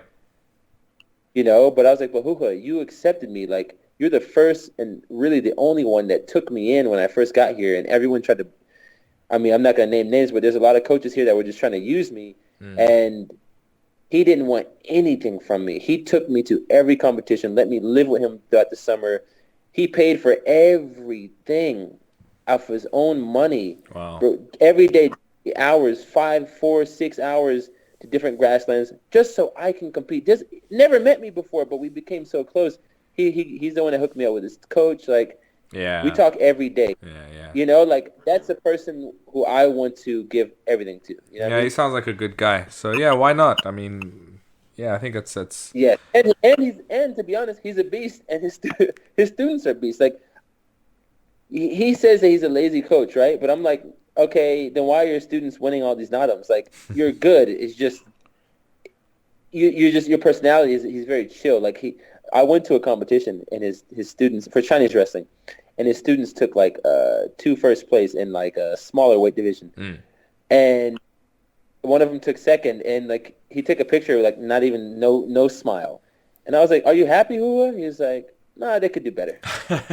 Like, That's it. He's like, it's okay. They can do better though. Like they didn't do their techniques how they should. I was like, oh, okay, but he wants the best for his people, you Yeah, know. yeah, yeah. Ariella and you Anyway, guys both came to Beijing and you compete. Was it Beijing? You competed in a Shuai Jiao event. oh, Was that here or was that somewhere else? which I did one in Beijing, but that wasn't with her. That was in Chengdu. Oh, okay, yeah, it was Chengdu, and she came first, right? Came first. She killed. She. I don't know if you know. She did the one in Inner-Mongolia a couple months ago No, I don't. in December. She did in December. There's like an Inner-Mongolia Chinese wrestling competition. She ended up taking first in that too. Wow. You know what they're gonna start doing though, huh? You know they're gonna start What? blocking her. They're gonna say, they're gonna come up with some bullshit that she can't compete because she's not Chinese or she's not a No, resident. check it. Check it. I'm telling you. So this is the whole thing I love the most. The Mongolians, they don't care. Yeah, the Mongolians don't care. I'm talking about the Chinese No, in the Chinese wrestling groups. oh, for sure. But the issue is, the good thing is here with the Chinese wrestling, it's all run by Mongolians here. Okay, yeah. Except for now, yeah, in Chengdu, trust me, they were already trying to. Oh no, that's what I'm talking like, about. So if there's more competitions and they're gonna be in different parts of China, they're gonna come up with some bullshit that she can't compete. they will. They will. They already, like, I remember when she beat the girl, because it was a girl that, they thought was gonna win, the Chinese girl, and she was good. And they tried to make the girl win, and I was like, oh. So I was yelling at them, and they're not used to foreigners speaking up, right? Right. So I said they think I'm stupid. I was like, oh, I know the rules. My girl gets 2 points, like, because they know if she would have gotten just 1 point, she would have been tied, right? Right. So I was like, she gets 2 points, and then I said, look at the damn camera, look at the fucking camera. Right. I was like, you recording all this? And then they look and they're like, he's right, we can't fake this, So Oops, he caught us. yeah, he caught us, and they tried to do it 2 more times in her match, and she ended up winning, and they were so pissed. But I was like, you made the rules, not me. I'm just letting you know what they were, Yeah, it's interesting because in China, I mean, we as Westerners, we see Shuai Jiao and as a part of Chinese martial culture, as part of Chinese martial Yes. arts. But actually, Shuai Jiao here in China falls under, in terms of how the Ministry of Sport runs its sports here, it doesn't fall under the Chinese Wushu Association. Shuai Jiao, Chinese Shuai Jiao, is grouped with freestyle and Wrestling. Greco-Roman wrestling. Yeah. And weightlifting. Yeah, exactly. And that's really interesting. Weightlifting. I was like, why? Why are the people from weightlifting like I don't really understand why it's like I that. don't get it I either. know they were trying to have this big. I remember last year, like a year and a half ago, they were trying to have this big thing where they're trying to make it like independent and sever from that. But I don't care. Listen, I'll let the Chinese fight all they want as long as I can compete. And they've blocked me before from competitions. That's another thing that I love about Inner-Mongolia. I was nervous that would happen to me, and I mentioned that to them, and they were like, "We're Mongolians, like." They're like, there is no politics in Mongolian wrestling. You come and you win or you don't. Yeah, they're down to earth. Yeah. Yeah, I love that because, like, again, it is with the Chinese wrestling. They're like, I don't know, this guy kind of, and again, it all is who you know here, which is kind of annoying too. So because I did a professional Chinese wrestling competition here, and I remember I asked before if I can do it, and they're like, no, you're a foreigner. Foreigners are not good enough. You can't, only Chinese can do this as professional. I was like, okay, sorry. And then Mongolians became friends with me, and then they invited me anyway. And, it's just like, I was like, but I thought I had to be it's really, it's up to them. They can change. I had it in 2010. Beijing was having its provincial traditional wushu competition, and I thought, what? A friend of mine, somebody I knew, was gonna go, and I thought, what the hell? I'll enter the Xingyi division. And when I tried to register, they were like, "Oh no, it's for Beijing residents. You got to be a Beijing person. You got to have Beijing ID." And I'm like, "But I live here," and they're like, What? yeah, but you're not Beijing people. I was like, well, what qualifies me as a Beijing person? And they were like, oh, you got to be a resident here. So I showed them my residence permit, and they had no choice. They had to let me compete. And when I competed, I mean, there were a lot of people in that in my age group for the Xingyi Chuan, Yeah. and I did it, and I came third. But the two guys that got a higher score, they were really bad, and I went up to I didn't really care. Yeah, I was just doing it because my friend was entering in another division. I thought it would be fun to join him, and I went to ask the judges. I said, like, how did you give me a lower score than those two guys? And they're like, well, we couldn't give you first place because you're not Chinese, and Exactly. and so we gave you third. I was like, okay, whatever. I didn't really care, but people don't understand the mentality, what it's like here. So Oh, it's very much. I mean, I had that same situation in 2008, 2018 in the fall. I came to Baoding for a competition, and I uh, I beat all the other guys, and I ended up going against China's, like, at the time he was like China's like number one guy, right? For my weight, and yo, it was so damn close. It was both 1-1, okay, right? And actually, I threw him, and they didn't give me a point. And I was like, why didn't get, I was so confused, but I didn't have the right corners and whatever. It doesn't matter. But point is, because they knew if it was a tie, they would make him win, because I think he had the last point. I think it's like who goes by the last point okay, if it's a tie. So they made him win, and then I was like, what the fuck? Like there's some bullshit, but I'm not mad because I know how Chinese people work yeah, when it comes to this competition. Then they even said to me, they said, if you're gonna beat the Chinese, if you're gonna beat the king from China, you gotta beat the king from China. Like you can't beat him like that. We're not gonna let that happen. I was like, oh, okay, I get it. yeah. Like I get it. I'm not okay. I gotta come back and I have to destroy him next Yeah, time. exactly. That's the That's only thing. it. You got to like really make it so clear that they can't do anything. Look, I mean, I worked within the professional sport environment here, and Yeah, it was always like that. I mean, a lot of the time, especially in yeah. Sanda. I mean, I've judged at a international Sanda competition in Xi'an where they had it was pro, no gear. It was just gloves. And they called a couple of fighters from Iran and a couple of guys here to fight China's best. And I'm sitting there scoring, and after each round, I'm sitting there listening to the scores that are being read out, because I'd write my round score down, and they weren't using the computers. You see, this is what they were fucking doing. They were making me write it down, all of us, and I was giving it to the guy. He'd come around and collect it and give it to the head judge, and I was like, man, I don't hear my score, because they were calling out each judge's score for that. I'm like, so at the end, I just finally realized, and then I asked another judge. I'm like, did you hear your score? And they're like, nope. I was like, this guy's just saying whatever the hell he wants to there. So I've seen it so many Wow. times. So if it goes to scores and it's not a knockout, and there's a place that they can wiggle with a result and they want to, Oh they'll do yeah. it. They'll do it. They can, and the thing is here too is that they'll do it with anything. I judged. I know this sounds silly, but I judged a English competition. Uh, they listen. They asked me and my wife. I said, "Fuck it, let's do it." Yeah. Right? It was like 2,000 RMB for like a day and a half. Okay. Um, so I went, and there was some cute kids. I had my age group. I think it was like 9 to 15 or something. I can't remember, but Okay. there were some cute little Mongolian kids, like just really good English actually. And so I remember there was a girl specific, a little girl. I think she was 10 years old, but she looked like she was like 5, right? Her English was probably one of the best ones, and they couldn't take it. They were like, this Mongolian girl can't win. They kept telling me I can't give her a high score. They told me I cannot give her a high score. That's terrible. So I said, she's a 10-year-old girl that's in a competition that you let her be in. Like, I'm not going to not let her win because she's Mongolian. Are you Yeah. kidding me? So I was mad.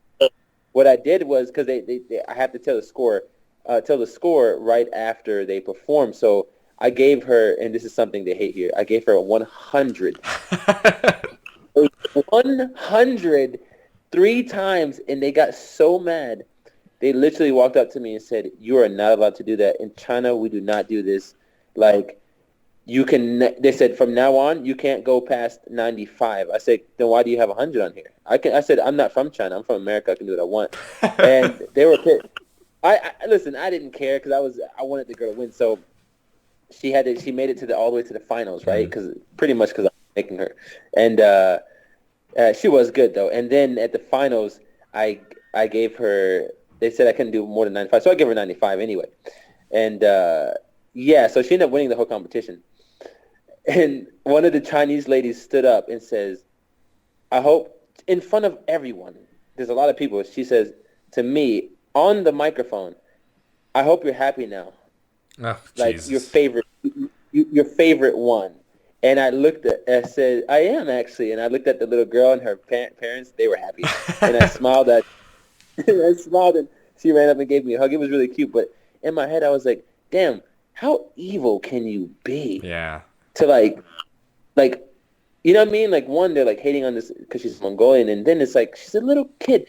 They were tormenting these little, especially the 4-year-olds. They were like, those kids are gonna go through some real serious issues, you know? Yeah. Yeah. So yeah, I know how. But it's like that. I mean, the sport. Wushu is like that, and people don't understand it. I'm sure it creeps in, and like there's certain things like as a foreigner that you could be good, but they're gonna give you a hard time because you're a foreigner. And I mean, Yeah. Well, the good thing about any type of combat sport is that if you do it, you can do it in a way to where they can't do anything. You know? yeah. Well, You just gotta. there's certain things that you gotta like I said with Sanda, knock the guy out. You know, just make it so blatantly clear that you've won. That there's no place for that to happen. But in other avenues, it's not that you can't do that, or sometimes it's a very close fight, but you've won. It's just you couldn't help it, and you've lost because they've decided that you lost. It's no good for the sport in general. That's just Yeah, it's not, and it makes it makes people, especially that people that aren't too familiar with like China in general, it makes them not want to deal with with China in general, as especially when it comes to martial arts. China already has a bad name with martial arts from the West, and it's like when you feel that way. I know a lot of competitors that don't want to come to China to compete, and I'm like, I get it, but I love it, but at the same time, I know how to play the rules, and I'm not scared of them. well. I I think what you're like with you in at least Mongolian wrestling. Well, there are no judges. You know.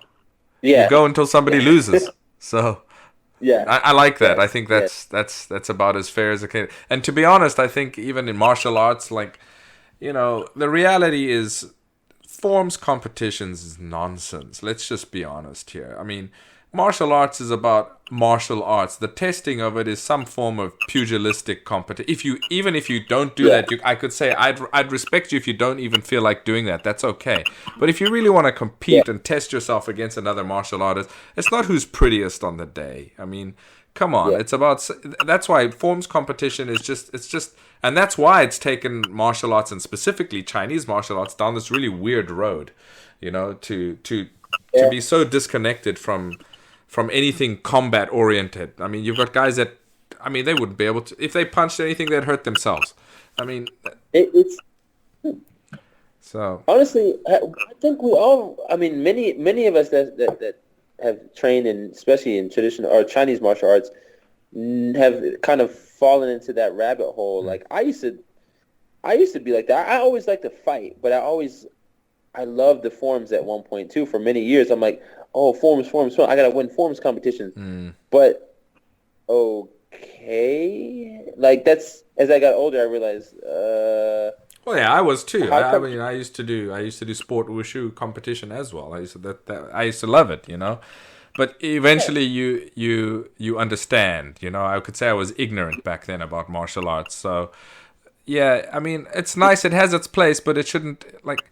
I don't know. I don't know if you know the Nanjing Goshu Institute, like in the Republican era. They'd have forms, but it would be to qualify to fight. The competition was fighting. That's it.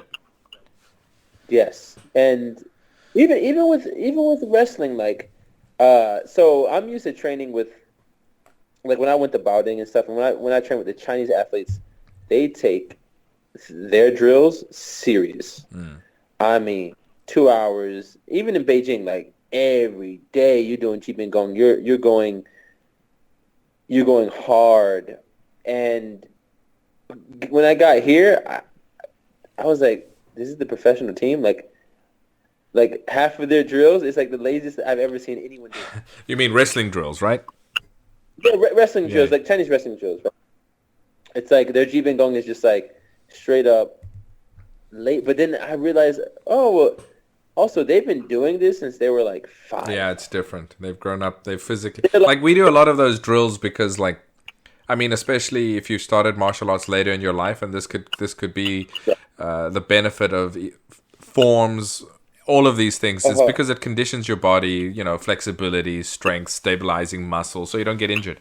So if you've been doing this your whole life, though, you've just developed differently, you know? So it's just, yeah, I realized that because I was like, I remember one day I was training and they had he's like one of the top guys from Mongolian wrestling. He's a beast. This guy's a beast. But I didn't really know he was. I was just like, okay, we got another guy visiting, and he's huge also. And we're warming up and doing drills. And I swear to you, you would never thought this guy could do anything. Like he was running. I could run on one leg backwards. Then then he can just run in general, and he was getting tired. I was like, oh, hell no. He couldn't do any forward rolls, nothing. Okay. And I was like, what the hell? Who's this guy? And then I wrestled him, and he almost threw me through the wall. Like, he literally kicked me, and I fucking flew into the wall, and I was like, this guy's trying to kill me. He was laughing. And I was like, oh. And then they were like, oh, he's like he was the number 2 guy in Inner-Mongolia last year. I was like, oh, okay. He can do all this shit. He just don't care. He's been doing this whole life. He's like, I don't need to do all this. You know? Exactly. So yeah, they made me lazy now. And my friends in America, like, they're like, bro, I can't wait to come this summer. I got a couple of guys coming, train. They're like, I can't wait to come. Like, it's going to be so intense. I was like, it's not intense as what you think because they do it every day, you know? Yeah. It's a little different, but yeah, it's cool. I love it. I actually love it. It's less injuries and more play, and the more play, the more you discover. Yeah, you know? It's a different way of learning. So you got a couple of friends. They're coming to wrestle. Yeah, man. This past summer I had about, let me see, 1, 2, 3, 4, about 4 guys. Yeah, 4 guys come, but this summer, man, I have like, I don't know, maybe 7 or 8 people. Oh, wow. And they're all coming specifically to wrestle. That's awesome. Yeah, because a lot of them either train with my teacher or with me or with one of my good friends, Matt Gelfand from Shuai Jiao Evolution in New York. So he's coming as well, and they're also helping me set up these seminars. So they're going to come because they know, they wish they could be here, but, they have lives, other lives. Yeah. So they're going to come, but I told them, a couple of them came last summer, and I said, it's different out here. I mean, like, there's no toilets when we go to the grass. Oh, get ready. They better get ready for that.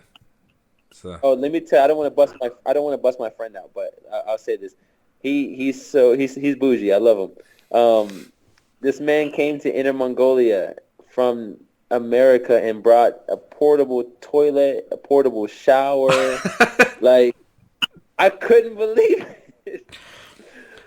I said, yeah. I was like, what the hell? Have you ever, I don't know if you know a town or a city called Bokh. It's not too far from you.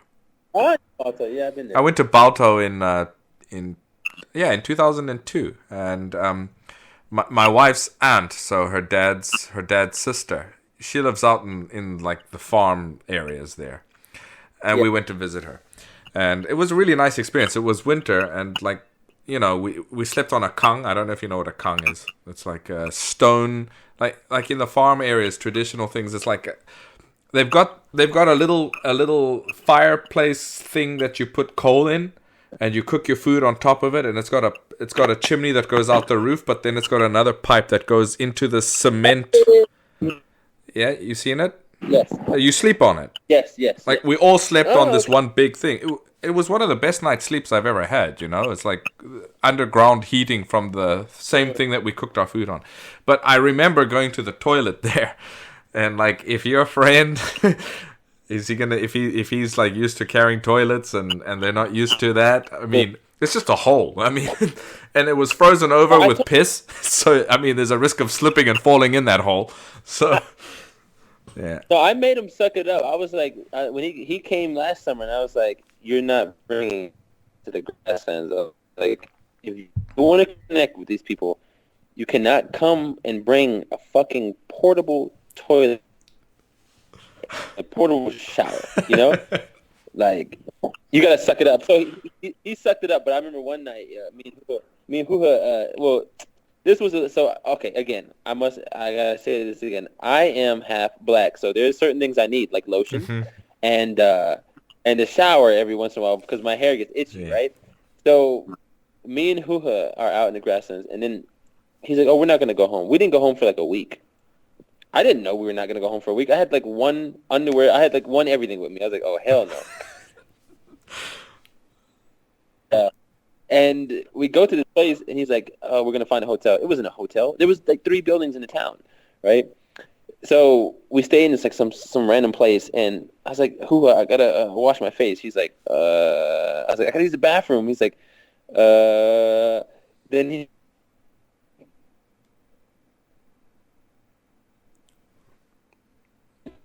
side, and we go in the dark abyss, and literally there's like desert weasels and mice running around my feet, and we just find a spot, and we're just using the bathroom together like best friends.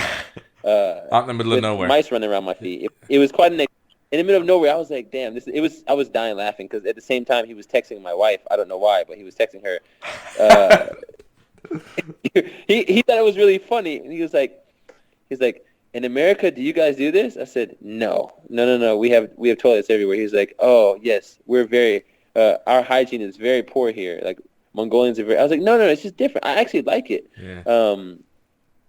So I like, and at the Nadams I go to, you see 20 women just pulling up their little dresses and just pooping right in front of you. No cover. Jesus. No, nothing. It's funny though. It's like damn, some real. I saw a lady on a motorcycle, right? An old Mongolian lady with shades on, racing a car on her motorcycle in the grassland, and then she gets off and she just uses the bathroom next to her motorcycle, and she's just looking at me like, "What's up? You got a problem?" I had no problem. I wanted no problems with her. She would have killed me. She's looking at you. A little privacy. Like what? You're in the middle of nowhere. She's looking at me like, is there an issue? Oh damn, tough. I love that shit. I love it. Me and my wife was dying. Yeah. Yeah, I love it. So what is your? I mean, let's get on to like what is your future goal? I mean, you want to be here for how long? I mean, do you have a goal, or are you just taking it as it comes? Yeah, I mean, honestly, I have a lot of goals, but at the same time, I'm very like I know things constantly are shifting. So I guess a few of them really are. My goal in general is to spread Mongolian and Chinese wrestling, but not just like be some guy that just teaches it. No. I'm trying to become something that no one's really become with this kind of stuff. Not with traditional arts like this. Yeah.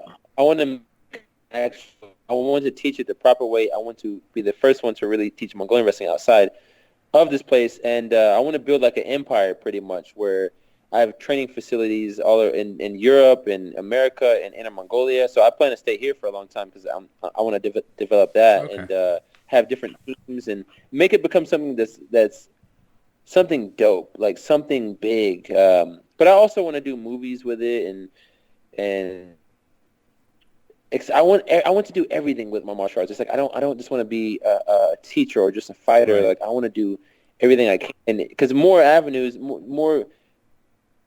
The more you push out there, the more people see it. You know, and that's what it's really about. Yeah, I kind of gathered that. That's I kind mean, your goal is not it's to get as many people to see it, experience it, and then have access to it as possible. Yes, and again, it comes down to, at the end of the day, the access is going to be me. Like, there is no one else, foreigner-wise, here really doing what I'm doing. So it's all gonna, like, me putting all my life and my energy into it also is gonna benefit me, because at the end of the day, I can't do this for nothing, and I can't do it for nothing as well, because like I gotta survive, Right, right. and I live my life of just surviving. It's like, no, I want to also have a good life, but I want to do it something I love. But and it takes a really special group of people to make something like this happen. Yeah. Because I know plenty of guys, like my teacher who's really good at wrestling, but maybe they don't care for the spotlight. Maybe they're not good with social media, Yeah, yeah. What do you think And I love about all. the Shuai Jiao scene in the States and outside of China? I mean, like, because this is connected to you doing something. Because apart from the scene in terms of like teachers and a couple of schools teaching, and they've got a few guys that go there and they throw each other. Is there a league? Is there competitions? Is it well managed? Is Yeah. you know? So, so in America, you have the USA Shuai Jiao. They're I mean, you have different groups in America, actually. And then even in Europe, so you have like the European Union, run by this guy in Italy. Okay, yeah, I know him. And yeah, there's a bunch. There's a bunch of people. But the thing is, I guess what I'm trying to say is I'm trying to up the quality of it. Yeah, Who cares if you got a bunch of stuff if people don't respect it, because the quality's not good. right. And you know how Westerners think.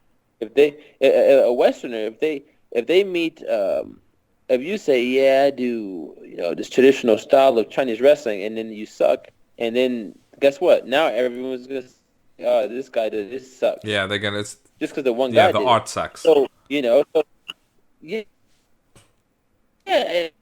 I hate that. Like I remember when I first met one of my this student I was training for a while, he ended up becoming pretty good.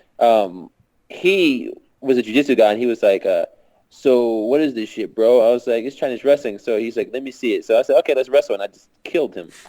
And later he fell in love with it, and he was like, he fell in love. He even competed with me in China, and he was like, yo, I'm not gonna lie to you, like if you weren't dope, I would have thought Chinese wrestling sucked. Yeah, But because I met you first, it's like so my point being is, like, in the West, there are some good people, but it's very far and few in between. It's like not the level is just not up there. We gotta change that. We can't sugarcoat it. And also because I just get caught up on like the traditional stuff of like only have one teacher, only train here, right, and right, I'm like, right. okay, that's some bullshit. Like, I'm sorry, but that's not the guys training. Like, one of my friends, Liu Sheng, he's one of the best, and he told me, okay, I trained with this guy, and then they sent me here for 6 months to learn this guy's special techniques, and then I went here for 3 months. You know what I'm Yeah, saying? but that's how it was Like, with wrestling, that's just how actually. it works. I mean, Yes. wrestling. Even if you look at Chinese wrestling, it wasn't like. I mean, the guys were constantly wrestling with each other. Everybody was always with each other, learning from each Yes. other. So that's how it was. Yes. That's the culture. But in America, a lot of the guys, if you got a bunch of beginners and that's all you got, and they just wrestling each other, okay, they're not going to understand. The grip play in America is terrible. Okay. I mean, my grip play I'm considered like amazing in America, and in Inner-Mongolia, I'm average. Yeah. Like, I mean, I have a factor. I realistically, I have something about me I can learn, and I'm going to be great. And I'm doing good things. Like, I beat one of the top guys not too long ago, but then Oh, I lost you there. I think your signal dropped. yeah, the signal dropped because I'm in this apartment, and it's terrible signal here. Well, before you cut off, you were saying that last year, or you beat one of the top guys, and then you cut. Yeah, like in December. So in December, I did a couple of Chinese wrestling competitions, and one of the guys I ended up beating, I didn't know who he was. I just ended up beating him, and they were like, "We can't believe you just beat him." I said, "Why?" They're like, "He's the third top in all of China," and I was like, "Really?" Wow. Okay, but I ended up losing to a guy who's actually my teammate. I ended up losing to my teammate because he knows my weakness. He knew exactly what to do. But I was like, this asshole, but it's okay. And But the thing is, my grip play sucks compared to like my team. Their grip's amazing. So like compared to them, I'm terrible. But compared to the West, I'm great. So that shows you that this man, we got a long way to go, and I want to change that. You know? Yeah, but I'm just thinking because I mean, like obviously my background, I worked with the world governing body for the sport. I mean, for Yeah. wushu, I was involved in the Olympic bid, etc. I'm just thinking, like if all of that is quality, what you're saying is great. That's all really good, and it's a really important first major and probably the most Yeah. important step. But if there's really shitty organizations managing or trying to promote the competitive side of it, it's not going to grow because no one's going to see it anyway. That's the other issue. No one in the West. First of all, it's a bunch of. And if they hear me, it's the truth. I hope they're not too mad. I always speak the truth, and that's why people have problems sometimes. But the reality is, you and me both. Yeah, the reality is in the West, they don't care about this. Yeah, it seems that way. They don't, because how come the competitions, nobody knows they exist except for their own schools or people that do Chinese wrestling already, right? How come when there's a jiu-jitsu tournament, the whole city knows? Yeah. Like it's promoted. It's on Facebook. It's on Instagram. Everywhere. It's on every site you can imagine. They promote Chinese wrestling. You've probably never seen a flyer for Chinese wrestling unless it was in China or something. Unless you have a friend that posted it. Yeah. Like that's part of the group. Like nah. Like there's no promotion. The people are too old. They're not hip. They know nothing about what's going on. Yeah, that's an important point. Like I found that too with Chinese martial arts organizations. Like these guys get in there, and sure, probably when they were younger, they had the right intention, but that was like 25 years ago. They had the energy, they had the time, and they did some good initial steps. But then they didn't want to move out the way when it was their time to do that. Or they did. They don't want to move. Or they don't. They don't want to let somebody who they know will do a better job do it than them because they just want to hold on to that position, and it's so common, and it holds everything back. So it makes me so mad because in Chinese wrestling, any country, China, everywhere, that's what it's like, and it's actually just for me, it's super annoying because I know how to use social media, I know how to do all this stuff, and I'm like, yo, just. Like, let me help. Like, take what I'm trying to give you. Like, I had a suggestion that now they're actually going to try to do, actually, because I suggested this. I said there should be, in every Chinese wrestling competition, especially in the United States, there needs to be two divisions, a no jacket and a jacket. Okay. Simple. Plain and simple. Like, and you need to promote it. There needs to be money involved. Suck it up. Like. That's a great idea, man. You're gonna pull guys that are used to doing no-gi to come and be curious and try it.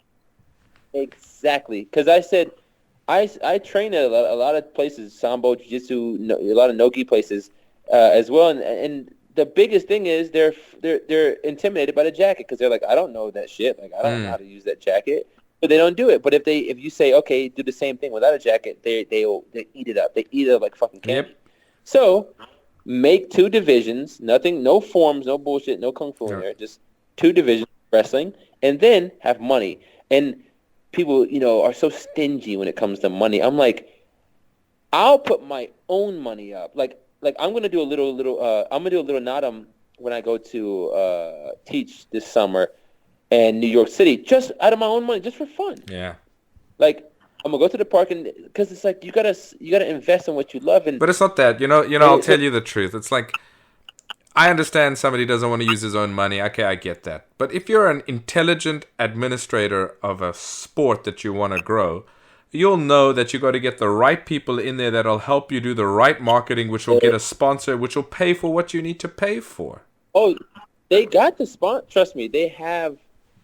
I don't know. That's another thing. Where's the money going? Because they always tell me they got sponsors, they got this. I'm like, okay, then where's everything going? Because the athletes don't get anything. We don't. Yeah. But even beyond that point, it's just like they need to do more and to promote it. So I had suggested this last year, and they actually tried it. It was like a trial for the Nogi.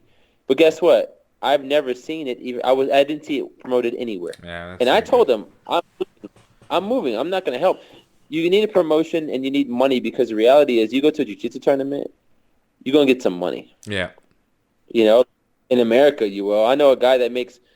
Yo, I'm not gonna lie to you. I know a guy. He's 24, millionaire from he just competes in jiu-jitsu. Well, I mean, Danaher's guys, the Death Squad. I mean, Yes, yes. there's Gordon Ryan. I Ryan. mean, these guys are making big money just from being professional athletes. Yeah, and that's all. They just train and they compete. It's like we should have like Mongolian wrestling. Every competition is money. How come we can't suck it up? All these federations for Chinese wrestling, and there's not a dime you win. Now in China, they have competitions where you can win a little bit of money. Okay, yeah. Mainly the Mongolian ones, but like it's still and I'm not talking about $200. I'm sorry, guys. I'm sorry, that's not enough. Like I mean at least first place 1,000 at least. Yeah. So this is my suggestion, and hopefully the U.S. people they start adding this to it, because I think you're not going to get more Chinese wrestling athletes in America because there's not many. So you need to pull from other places and then make them see the value in training this. Yeah, that's it.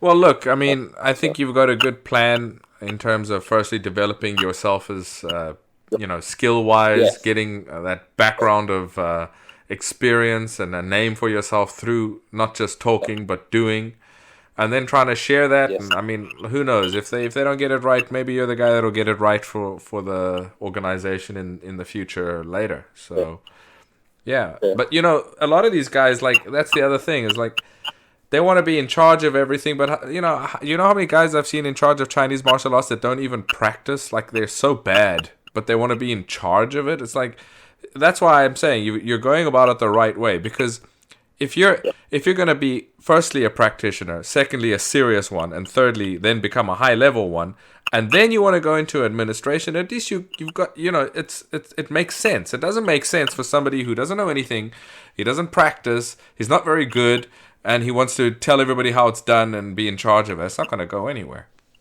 So yeah, exactly. But it always happens like that, because most of the time those are the guys who are instead of practicing, they're busy being slick and manipulated. And it's like that since the beginning of time. But the good thing about me is I'm pretty slick, and I'm trying to do, like I said, one thing I'm putting emphasis on is doing this the proper way. And when I say that, I mean like for instance, Mongolian wrestling, teaching the culture. You're going to learn the lion dance. You're going to learn what to, like, I'm making videos for when I sell these jackets. We're going to have videos that go with it and stuff, and like and stuff when you buy it, saying like how to respect the jacket. Not, for instance, in Mongolian wrestling, you never step over your jacket, right? Yeah. Mongolian wrestling, you always put your jacket in a high place to represent like your spirit, like you plan to go to a high level, right? So it's like teaching these things, and because I don't want it to become a thing where people look for techniques, but it's like it's just empty. It's just there's no life, there's no spirit there. Yeah. Well, that's really good. In fact, that's so that's kind of what I'm really, trying to push now. Now my biggest thing is trying to make sure these people are okay with realizing that they gotta change the times and let women wrestle more. Well, look, if it doesn't happen directly here, I mean, it'll happen outside. So. Of course, I don't want them to hate for that. I don't want them to be like, "Oh, this foreigner is trying to change." Like, no, I'm not doing that. But I had experience. I had a guy teach one of my classes in the Mongolian wrestler from Outer Mongolia. He taught my Chinese wrestling class in New York a couple of times. I remember there were some girls, and he was like, he didn't know. He freaked out. He didn't know what to do. He was like, for real. He looked at me. He says, "Give them the money back." I was like, his English is not that good, but it's okay. He was like, "Give them money back." I was like, "What do you mean?" He was like, "I don't know how to teach them. I can't teach them." I said, "Hey, listen, you're in America. You cannot say stuff like that, and you cannot let them hear you say stuff like that. And this is New York. Like, these people, I mean, super feminists. You're asking for trouble. Shit up. So you're asking. So I said, just be quiet, just teach. And matter of fact, I'll help, because he didn't know how to even grab them or like show them. So I said, I'll have Ariella show them next to you, so that way you don't feel weird. But I told them though, in America, you cannot just say, no, I can't show you your woman, Right, like, right. you know. And then because the thing is, I don't want people to think, oh, you know what, we should hate Mongolians or Mongolian wrestling because they think this way, you Yeah, know? yeah, of course. It'll be like, oh, that sexist art, Yeah. Yeah. 'Cause I had already people say stuff to me on Instagram, like, what about women? Like kind of get offended. And I'm like, no, no, no, no, no. Don't get it twisted. That's traditional stuff. Like, that's not what's going on, you know? Yeah, yeah. Well, look, it takes time and Um, these things change and, there's got to be something that like a catalyst to make it change. So that might be what you're doing. yeah, So I think that's really good. we're going to make it happen. Don't worry. And last thing about food. I Yeah. mean, we've spoken Oh, about food. What did you find? What are your experiences when you got to China? The diet, the Mongolian diet and all of that. so for all the people that's going to be listening, the only diet that should exist is Mongolian diet. No, I'm kidding. Uh, no, really though, I will say moving here changed everything for me. Like, I've never been able to get past about 80 kilos, Okay. about 79, 80. Because I eat in America, I train, my body just doesn't do it. And within a month living here, I got to 85 Okay. without trying.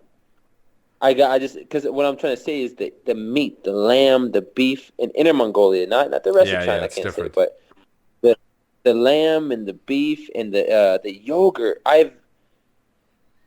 I eat fresh yogurt every day. I eat a liter of fresh yogurt every day. And let me tell you, in America, I've been lactose intolerant since I was 22. Wow. If I drink any milk, I die. For like 3 days, I'm hurt and pain. Let me tell you, I drink so much milk, a liter of yogurt every day here, and feel nothing. Yeah, it's probably. I mean, I've heard this about like even when they're talking about the people that are like gluten intolerant, and it's probably got to do with pesticides. The big Yes, yes, and yes. like with the lactose, it probably is whatever they're feeding the cows, and then how they're processing it, antibiotics. And when you're there, like Inner Mongolian stuff is a lot more natural. So Yeah, exactly. So I do think it's a good. Now I will say they don't eat a lot of veggies, so I have to make sure I eat that yeah, because yeah, they don't. yeah, I mean there's only so much your body can handle. But yeah, I would say if you're a wrestler, come and get this lamb. Stop playing games. I have lamb waiting for you. Every year I've got a sheep from Inner Mongolia, like I mean, and like sectioned up, and I actually bought a special freezer just for that because it's. But people don't understand. They'll understand when they come there and they eat it. So yeah, Oh yeah, have you been to Sunita? no, So in Mongolian is Junsun is the particular place, and it's known. It's like the best lamb in Inner Mongolia. okay, Shimong, There and yeah, yeah, then Western Inner Mongolia, right? no, this is yeah, Okay, Shilingo, and uh, not so a lot of people because the Hulan Bear is also known right. for lamb as well. But in Junsun specifically, it's the most amazing lamb I've ever had in my whole life. When I go there, I just swell up. Like I eat so much. Last time I went with some of the wrestlers, and they were like 300 something pounds, and I ate maybe over twice as much as they Yeah, did. They couldn't believe it. They're like, "What is this little man?" I was like, "This shit is so amazing." They couldn't believe it. yeah, it's good. Yeah, It's good. Yeah, it's it's really my favorite thing. It really is Mongolian food. And like Hulhot has this thing called Xiaomai. I don't know if you have it for breakfast there. It's I those love it. dumplings with lamb inside. They're so good. They're so Yeah. good. Hey. I eat it so Yeah. much, but it makes my clothes stink so bad.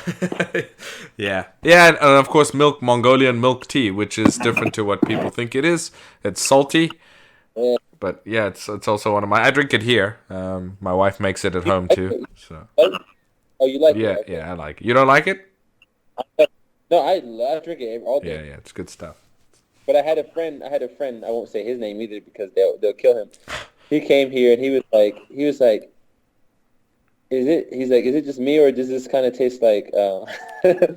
You kind of thought it tasted like hot piss mixed with milk. I don't know. I've never drank hot piss, but I do like. I was like, but I understand if you're not used to it, you're like, this is weird because most people think milk tea like the sweet stuff, you know. No, it's not that. So, Yeah. But yeah, man. Yeah.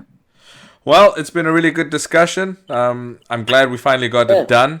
I'm looking forward to what you do, what you're gonna go on from here, and I hope the summer. Man, maybe I'll come up there in summer and see what you're up to, and maybe watch a couple of your competitions. I'm gonna need you to. Matter of fact, most of my friends are coming in July.